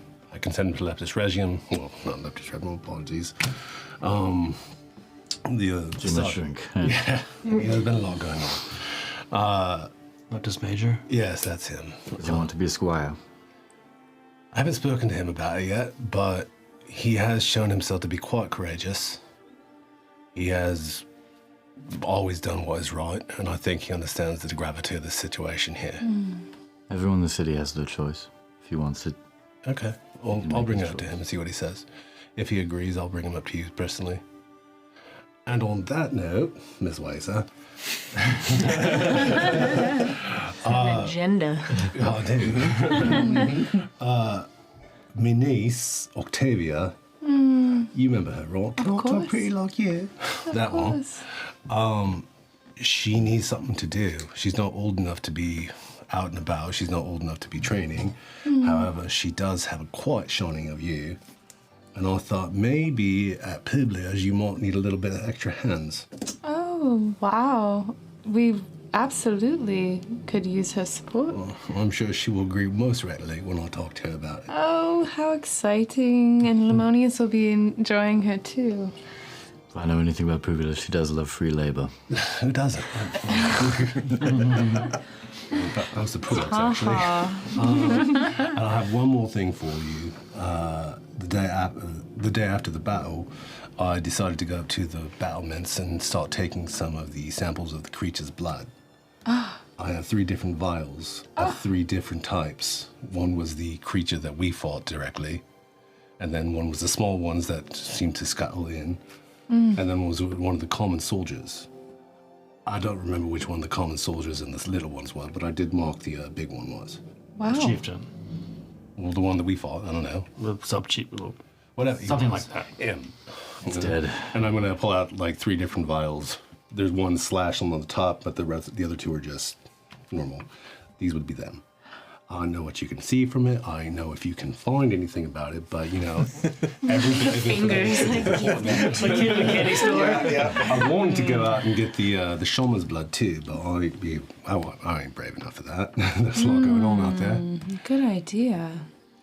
Thank you so much, Marcus. Of course. These are very valuable. And I promise to take good use of them. Yeah, I don't know how much you need or not, but there is a good full vial of each. So. This is plenty. Speaking of blood, the golem has got to be humongous by now. Gross. The what? The one outside of our city. The one that serves the mistress, the bloody soil.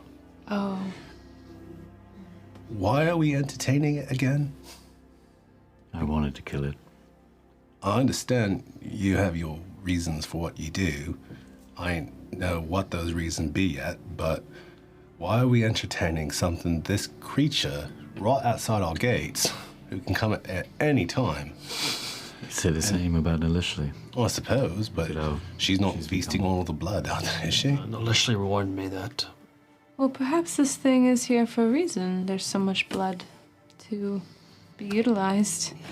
Maybe it's proper timing. Rolf gives me the straight willies. Just the idea if it just gives me the straight willies, and I'm like, well. Unfortunately, these shores will have bled and will continue to bleed. My intuition.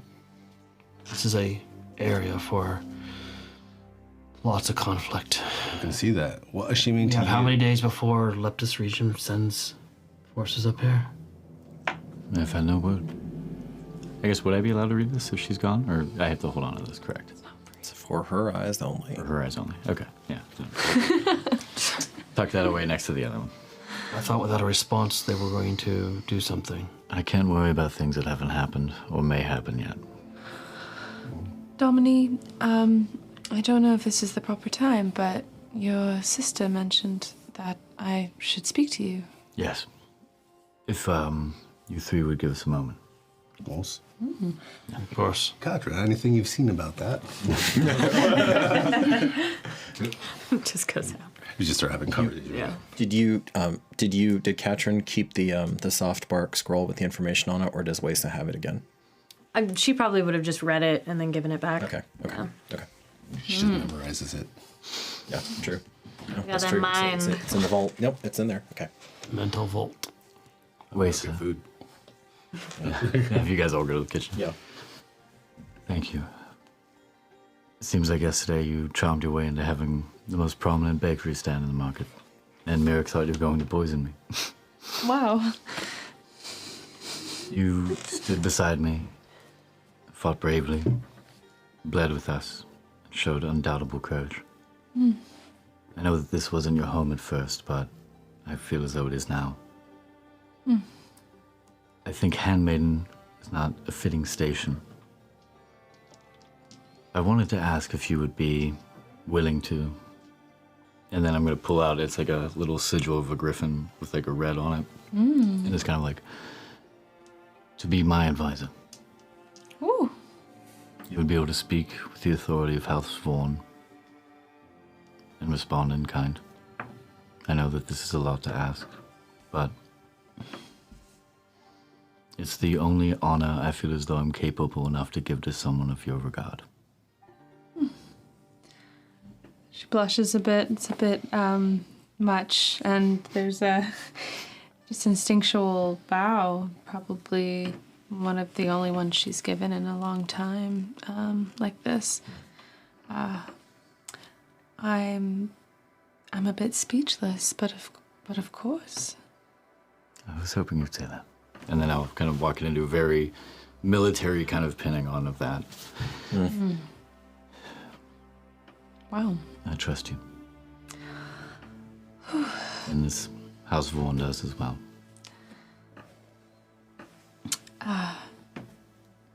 It has been a long time not really knowing my place. Or knowing it somewhat, but this is a new way for me to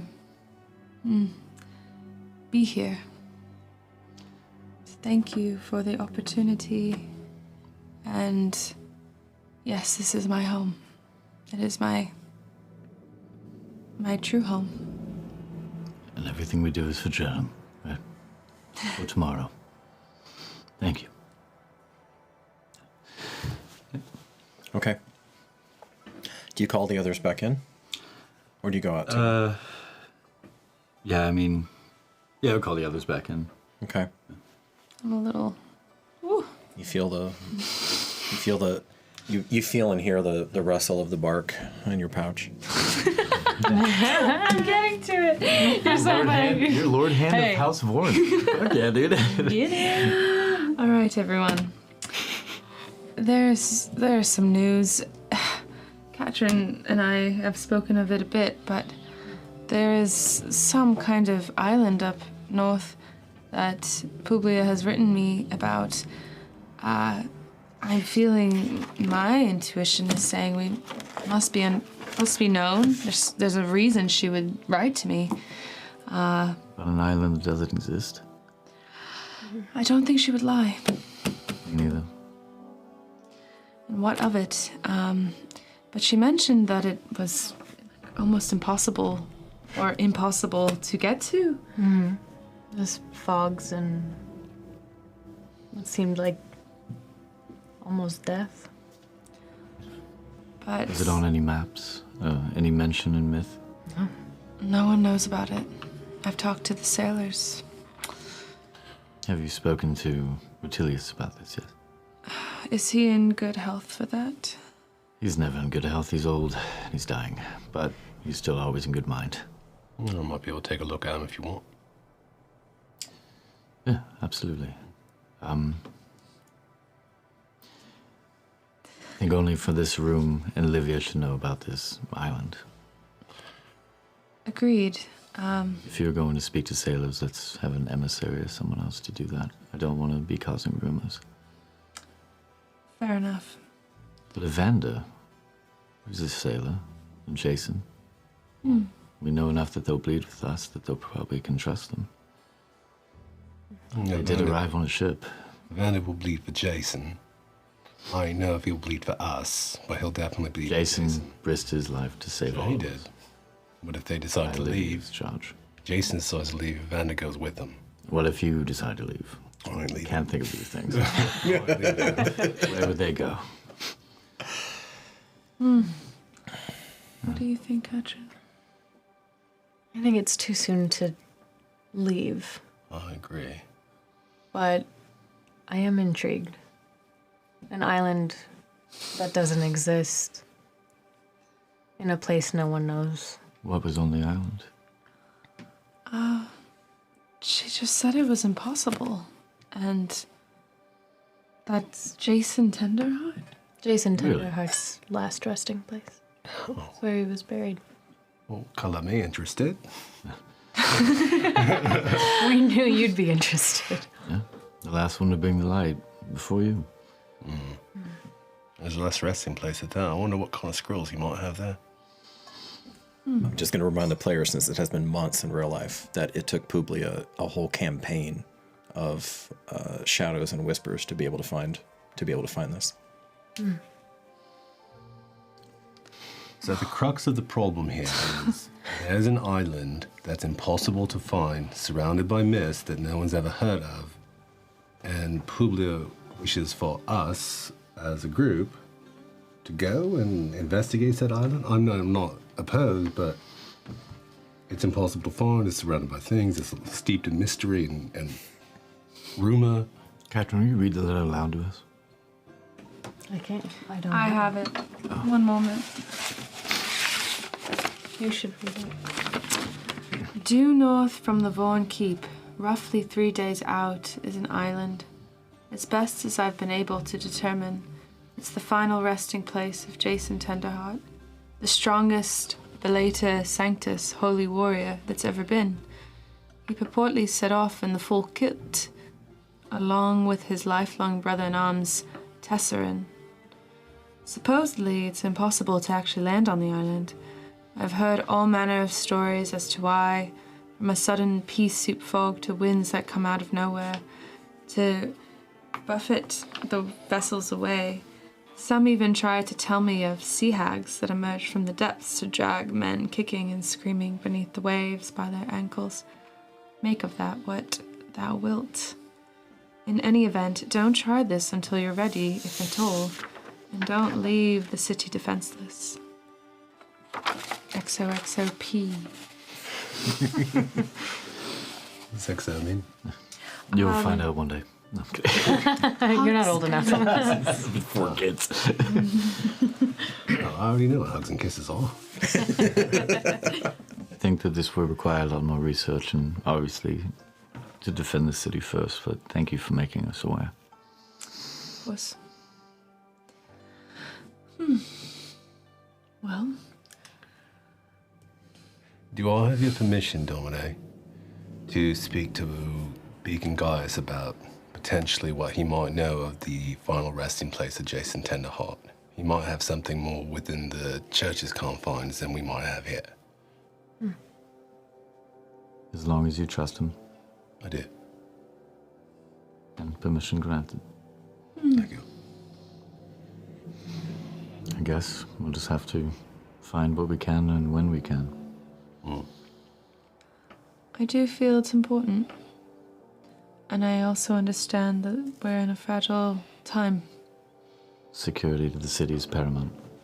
But this is obviously of great importance that Publia was to trust only you with it. And thank you for trusting us with it. Of course. Perhaps we can bring up some information to Livia about it as well. Perfect. You're literally still off with Griff. Griffin, whatever. I always think it's better not to ask where Nilishli is unless if she's there. I guess so. For those characters who would have paid attention to this, you get to see a glimpse of a future bereft of your superior healing abilities. It seems to be taking Griff a long time to recover and pull himself back. I'll hold off on any other thing on that unless you go out and seek him out for an explanation. But you are, like you're used to, you know yourselves, even taking Titus out of the equation, you know that you heal very, very quickly. Yeah. But it's taking him a while now because this is 6 days out from it. And he's still, he is on the mend for sure, but he is not finished recuperating. And have we been made aware that Nilishli was the one who kind of hit him? Ooh, that is a good... I'll wait for Allie for that, then. Yeah, maybe not. She was there. She wasn't there. She was there after. Still, she understands the slice. From 1,000 different weapons below 1. Maybe. You know, Weisa, make an investigation roll.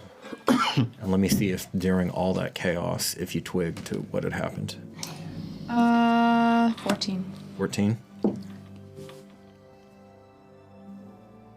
There was a lot going on, obviously, in that moment, and you were also preparing yourself to do something that you knew was damn risky.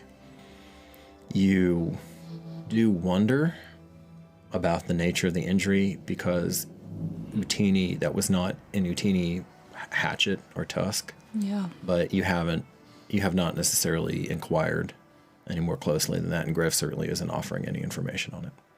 Yeah. There is one person in the city that knows, or that can, that deducted what had happened. The field medic. The what? The field medic. Yeah. No, the, who was up top? Jabilo. Jabilo. Yeah. Yeah, he clocked it. Yeah, he might. And he did not. He has not said anything. When I we're figured. There, So we would know to ask him anyway. Yeah. So. Yeah. We just assume that it was just a battle injury. Okay. Before I leave, I guess if you allow me to see Bertilius, I might be able to do something to help him. Just fortify him a bit. Yeah. That'd be wonderful.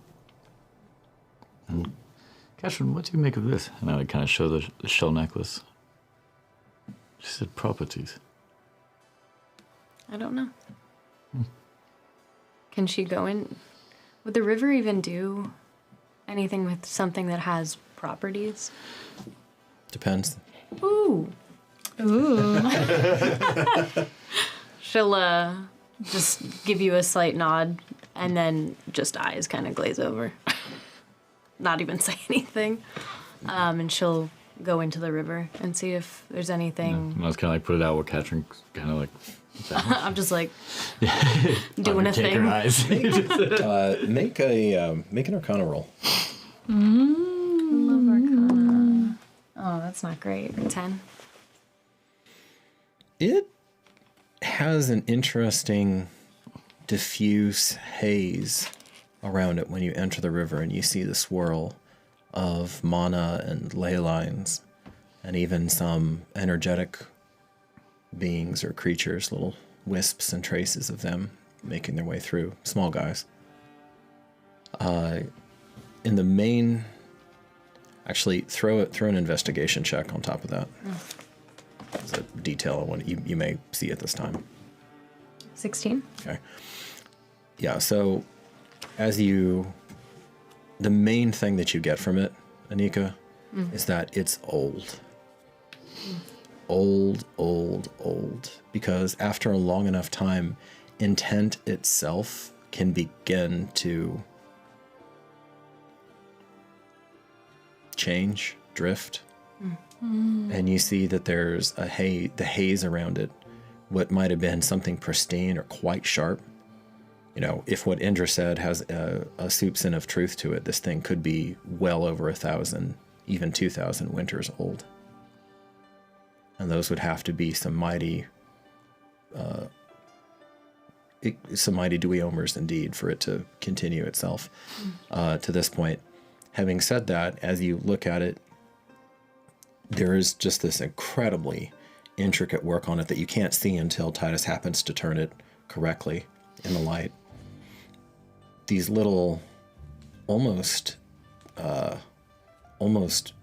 primordial scratches on it, but in patterns, not hermetic magic, something much older.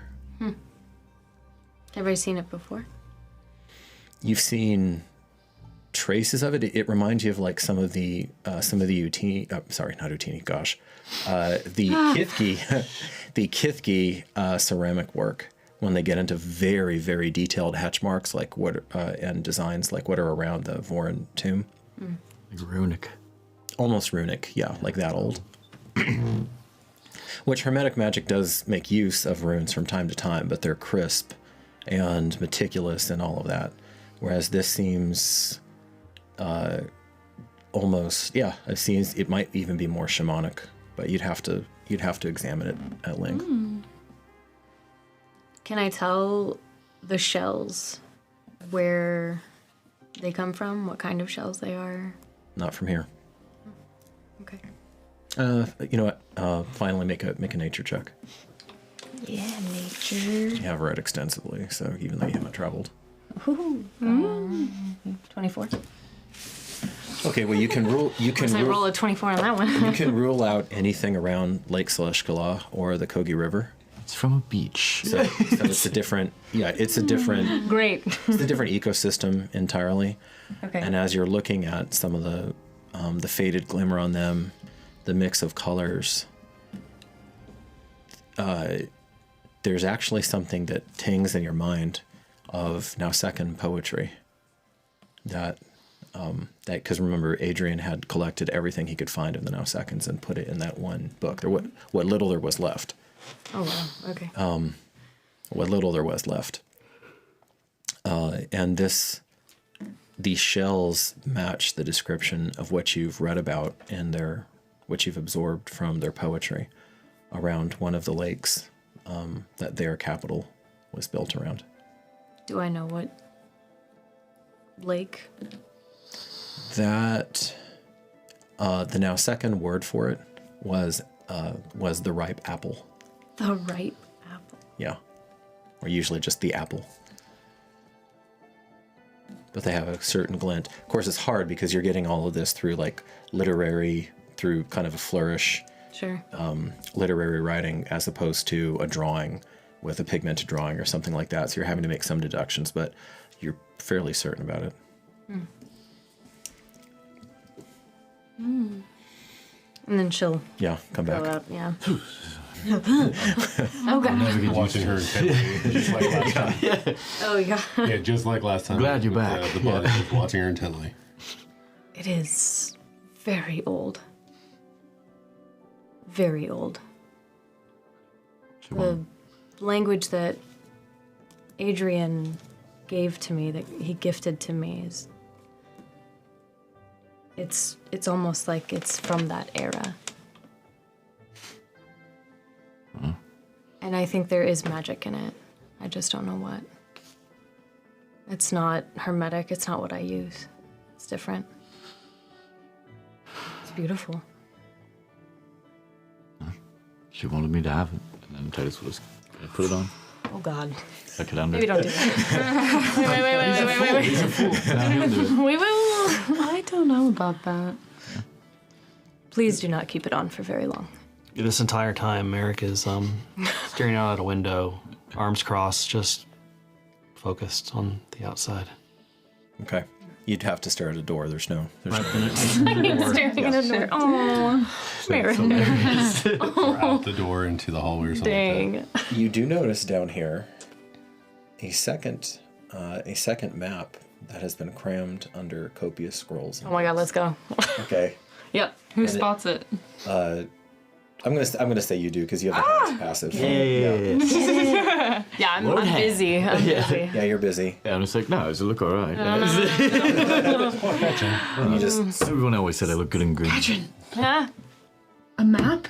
Huh? This looks different. Take a Okay, look with okay. me. newer. Yeah. And it's a While they're doing that, looking that over, I do want to pick up that armor and kind of like try to line it up to see if it fit Catryn. I'm just like, man, she's gonna die if we don't. not even close. Yeah, I'm like, well, rats. It's made for a 6 foot, 220 pound, very muscular woman. Good try. Livy needs to hit the weights. Yeah, Livia's the only woman in Juramentum who would have a hope of my Fair. of wearing that. Probably need to go to get something at some point. I've put that in works. So you look at it, it looks like a somewhat similar map, but it is newer, it's more detailed, Ah, fresh. and it's probably been, Rutilia's probably had somebody make it within the last, 10 winters or something. And I am very good at reading maps. With the updated, That hasn't been brought up in about 8 months, but yeah, that was the only thing that I ever really studied was maps. No, that's true. It does note whatever that desolate zone is near Pullux, which the other one did not have on it. And it even has some speculation on where the Utini are. Of course, you now know that they're much mightier than what this map was giving them credit for. But it, some explorer at some point must have attempted to do a partial map of the waterways around there. So it's the first map you've seen that has even informed speculation about where the Utini civilization centers might be. Wow. Because it does note, it extends further, I should say this finally, it extends further north. Like the other one basically cut off at the lake, you know? This one extended, there is a blank patch on the west because nobody's ever explored west as far as the lake goes. But your people have, of course, but not these guys. I have. And What's up? up in the northeastern area, like northeast of the city, looks like that's where the pass up to the northern expanse is, where presumably the Utini came down from at some point. You've heard that, but Well, yeah, who knows? But remember, Catryn, you know, as soon as you look at it, you know, Figulus had told you the Utini had only been here for around a century. Yeah. That there's no mention of them, and there have been different, you know, small settlements, etc., in that area that couldn't possibly have survived if the Utini were there. Yeah. Before, and then about a century ago, they just showed up. And that was that. Claimed that area and drove everything else out. But I know well enough how far of a distance it would be by day by boat on the lake. Oh, that's an interesting one. Yeah, because the only thing I know is a lot of stars, maps, and navigation. Yeah, you don't have. Rutilius. You know what? This is a fun way. I was going to wait until next session to do this, but this is a fun way to to begin to think about closing the session. So, something quick trip to Mechanics Land. When all of these characters, except for Merick, were made, they were all quote-unquote variant humans. And I deliberately withheld one skill from them because they were so young, and Marcus, in your case, you were so impoverished as far as your chances at life. But I think that's a great time. Sorry, Merick, you're set in your ways. I.e. not a variant human, so you get like the mother's blessing and things like that. The reroll ones. But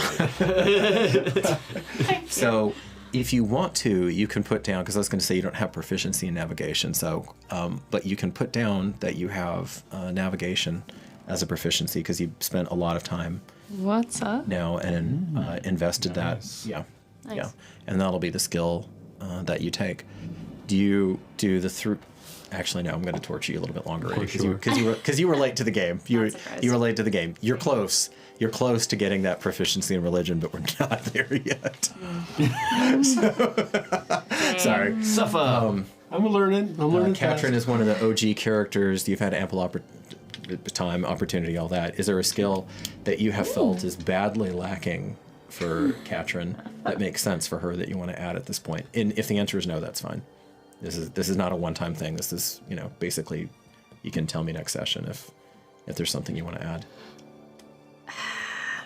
Weisa, it sounds like you know. Investigation.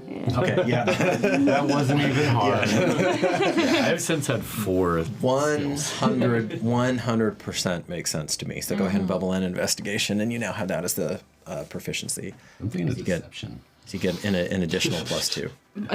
Additional, yeah, on top of your wisdom bonus.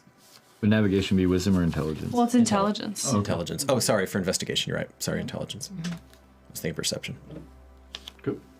I know there's so much I could do, but Yeah, tactics, Dignitas, Veil, and navigation. Veil is always a +1. You have athletics. Oh, yeah. No, I have athletics, intimidation too, yeah.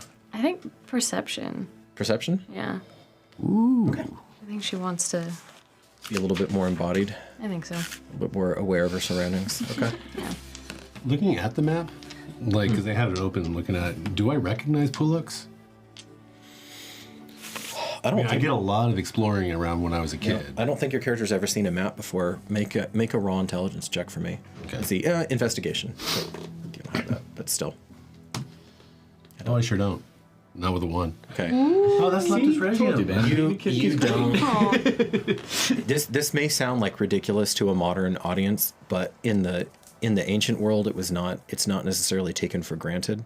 that you have that level of abstraction. So you're looking at this, and it's not going to occur to your character until someone points it out. Maybe Beacon Gaius will, when you're describing it. Oh, you mean a map? That you're looking. You haven't made the connection yet that this is Juramentum, this represents Juramentum, and this represents thing. You just take it on faith. This is an important thing. The fellowship members are studying this. Okay, cool. What a cool drawing. Yeah. Right. It's like, it has something to do with the secret of the word. Okay, great. You'll understand it in due time. I'm good with that. When you do, Randy, write a note, and that'll be just to kind of remind me that you recognize, or maybe you'll remember it as the player, but what your reaction is when you see that somebody else. Yeah. That was our faraway friends don't know this, but one of Marcus's early and lifelong preoccupations has been where the Harpesia don't go. For obvious reasons, because they're terrifying creatures. So, which apparently can reach speeds of up to 50 miles and have rendered BBC cameramen unconscious. And can exert 500 pounds of pressure on. Yeah, it's like, woo, okay, yeah, these things are pretty nasty. I lowball birds. I lowball their stats. I lowball their stats. Sounds like Brennan Lee Mulligan going off on birds, but no, I try to keep all the creatures like within a certain parameters for historical or prehistoric, even sometimes, but. In your case, yeah, and then you knew that they always avoided an area. So as soon as you understand, that's what they were avoiding, then I'm sure that'd be interesting to him. It was already interesting. So yeah. Okay. See, Marcus, that's where we are. Yeah, just like kind of putting it out. That's just a piece of paper. We're in Juramentum. I'm gonna leave this up to Beacon Gaius. Brother. Good one. That's good. Gaius. That's good. Yikes. Look at you, so smart. Yeah. On that map, is there an island on it? There is not, but what is noted is you see some sort of attempt at denoting rough seas or rough weather about 2 days north. Drake's Passage, yeah. Yeah. And the juice for the Juramentum fishermen, Anika, the juice is just never going to be worth the squeeze to go out that far. Yeah. When the fishing is so ridiculously plentiful around the coast and in the river. For those, especially those few transplants from like Leptis Regium or Zahar or anything who tried to make a hard scrabble existence out on their like badly overfished and not blessed areas. Like this is like the frickin', Shangri-La as far as natural resources goes. And you don't have a personal boat, do you? We do. The Sarah's. Okay, not that one, but like a. What did you rename? The Storm's Mare. Storm's Mare. That's that's the official. Okay, Storm's Mare. I love that name. Yeah, that's right. Yeah, I forgot that. Try to take a lot of notes, but it's either that or the Widow Queen. But I'm like, that's like a warship. That's the one that I remember. Then you're like, I'm not sure if I'm keen on that or not. Storm's Mare. Okay. All right. Marcus, you get a visitor, but before I break this, before we wind to a close and I break the scene with your last visitor, is there anything else that you wanted to do I know you're going to Beacon Gaius And ask him. And do a quick stop. Oh, and Retilius, right. To try and see if I can do any kind of healing. Shore up his strength, give him some fortitude, stuff like that. Roll a die 8. It's not quote unquote technically damage, but I want to see. 2 plus whatever. Yeah. And roll, make a religion check. Of course. Hey. Yeah. Come on. Should have had you do it the other way, but it's fine. 8. 9. It's not coming in the moment. Nope, sure isn't. He thanks you for check. He thanks you for you got a good one there. Like a 20 and a 19. Jeez. He thanks you for checking in with him regardless. He's grateful for that. And yeah, he is on the mend. He's going to be, after exerting himself like that, he's still going to be weeks. He's still in my bed. 10-day recovery. Bit unseemly, but he Shut up. He understands arguing with you is like arguing with a freaking brick wall. So yeah. We're both red. Yes. Okay, so you were gonna go to Beacon Gaius. Was there anything else you were gonna? Which one? Are you gonna take his? Are you gonna take the Storm's Mare then? If you go. Probably. Okay. I think that's the cleanest way. I don't know. Unfortunately, sorry. Is To sail there. Yeah, if you do. Oh, okay, yeah, if we do, yeah. Okay, because you had the three options, but now you have your own. Yeah. You have your own boat. Okay, and you do have some. You do have some of the most adventurous of Juramentum's fishermen that you would ask to train on that, and a handful of the Myrmidon that are left. Honestly, I said that there were 12 Myrmidon left. Guess where 6 of them were, guys, on the boat. Yep. So that the ones who actually survived the wall, there were 6 of them, and 3 of them, and that's counting the 3 slavers who converted. So you are, it's. Is the first mate of the slaver ship still alive? Real bad. No. Okay, I didn't think so. Yeah. I may have to give you credit for 1 or 2 of the sergeants because they made. I'll make those decisions because they made some pretty spectacular save rolls the last when it got down to the very end. Okay, so we have that going on. Catryn, was there anything that you wanted to research that I can get to you offline? Yeah. I know we still have the Gravedigger on deck, although Gravedigger for me. Yeah. I think just ransacking Rutilius is. The secondary cache. Oh yeah. Goodies. Okay. I think She's finding reading again. Wow. She's busy. Real original, Catryn. I think Weisa finding that map makes me think that there's other things in here that I need. All right, that's all you needed to start back up. Oh yeah. Yeah. All right. She's got that look again. Yeah. Hair immediately. Oh God. Crazy. Just They're walking out on a human day. Literally stand up on its own. Catryn, does it when I'm thinking, okay? Catryn ransacks Rutilius's office. I'll clean it up. I've been yelled at before, it's fine. I will be spending time with that blood. And Yeah. I'm curious, I mean, I wouldn't be scared to go out to see the shaman's blood. It's already gone. Yeah, it's Long gone. He's gone. Yeah. Where'd he go? Burned. Burned. Bummer. Yeah. Well, still, I'm Bums. gonna spend time with that blood, and Domine, I need to understand, as your newly appointed advisor, can I tell you that you must take that necklace off? Thank you.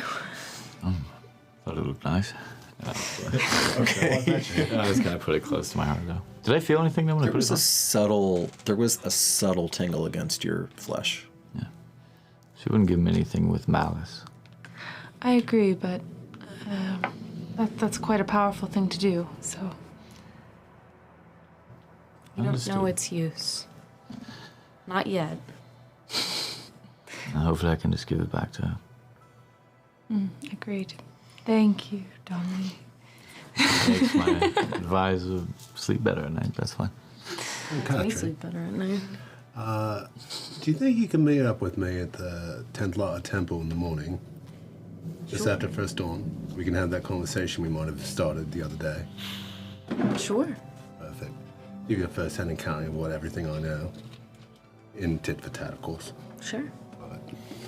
Okay. And by the way, Weisa, if you were to be the advisor, Livia has prepared something for you as well. Back to Livia. Yep. Absolutely. Made her like a Vorn house dress. Oh, That makes sense. Yeah, and she had enough lead time. Okay. thank you. I'm offended. You're Livia's. I'm wearing a potato sack. You're weak. She is not. Even Lady Livia is not going to dare try to change Catryn's fashion sense. That is I don't have any. that is the bridge too far. When a chosen will worker is damn well and ready to change what she's wearing, she will change what she's wearing. So true. The nice thing, she gets books. It's interesting because it's a different relationship with will workers that the nobility has than it is with others. I'm going to hold off on your visitor. I'll make this short and sweet. You go out there. Baby blood is gone. Oh. Okay. Baby blood is gone. You see evidence of that woman having come back at some point. You're not exactly sure. And Corey, baby blood was big when baby blood left.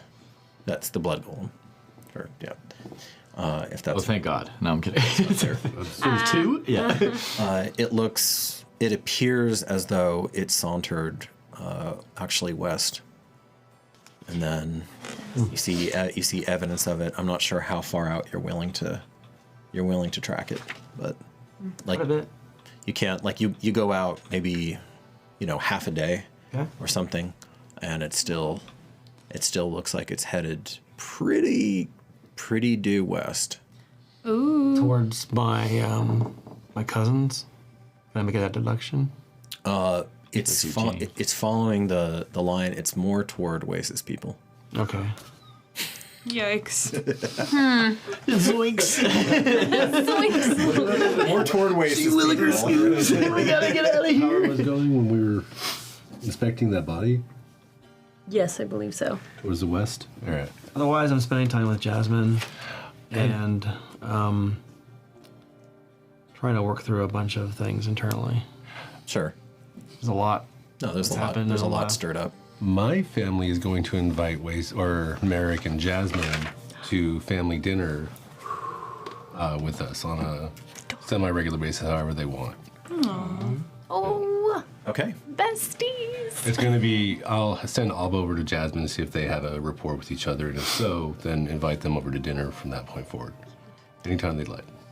Amazing woman, Ubs. Kind of stretched thin. Oh, no. Well, I mean, there's a lot going on, right? Well, I figure if anybody can get through, we can.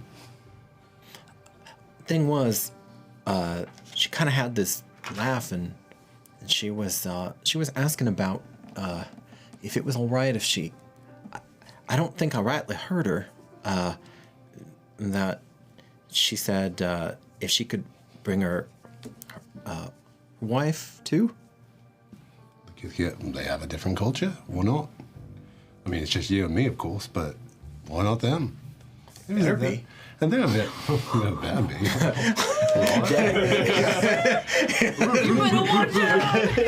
Well, you're the only one with me heart, so ain't no thing safe. However, we do know they're affectionate. We do know they live in sort of group scenarios. Puppies, they do.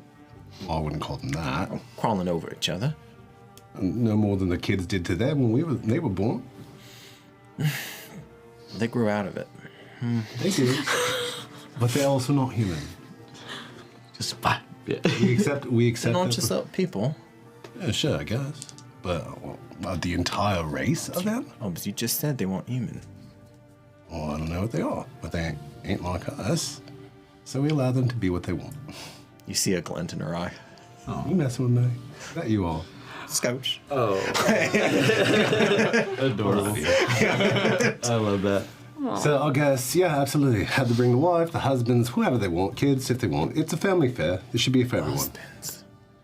And she just kind of wanders Yeah, around trying to that'd not be. See that, Glenn? So, Besides, make longer tables, not bigger walls, right? you're good at this. So, that actually makes the visitor rather easy, and this is where we will pick up next time. Because after you go through one of the family dinners, and apparently to the Kithgi, family means family dinners, more like clan dinners. So she winds up bringing her wife, her second husband, your two Sepu sons. I can't remember the Ilocano word for it right now, but the sons of your wife, and then also four daughters. Takes a village. Wow. So this, remember when he said six children a long time ago? Titus has never fully understood like the complexity of a I assume Sepu, they're all related. of a Sepu, of your larger social unit. Tohip. T-O-H-P? That sounds right. Yeah. Husband of my wife? Yeah. Yeah. So there's a whole bunch. There are a whole bunch that come. So I don't know, maybe 20 Sure. of them come. So it's a big old. Yeah, the entire family's going to be cooking like together for this just to make it happen. That is, by the way, that is about the smallest social unit that the Kithgi have. This is her keeping it a small, intimate affair. So cute. This is going to be a good opportunity to actually learn about the Kithgi as well. Absolutely. So prime cuts from the pens and stuff like that, so that we have enough meat and foods and stuff like. Are they vegetarian? Are your people vegetarian? You wouldn't have that word. Do they only eat plants and stuff? Don't overfeed them.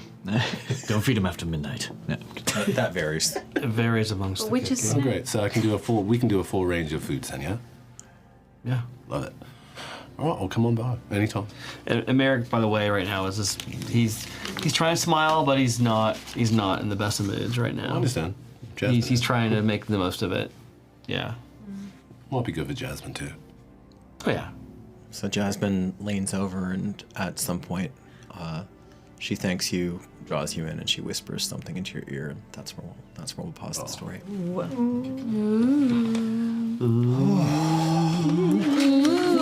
And our heroes' Second one, what? journey continues. What is going on?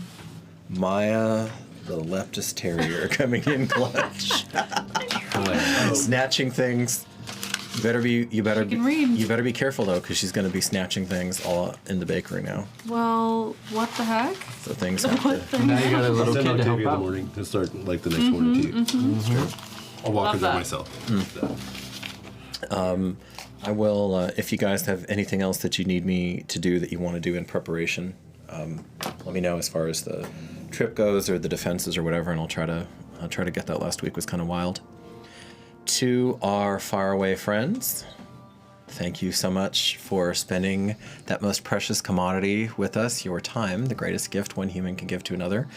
We appreciate you so much coming on this journey with us, and we will see you back here, same bat time, same bat channel, next Tuesday. As you go through your journey out there, take care of yourself and stay curious. Thank you so much. Good night. Bye guys. Bye.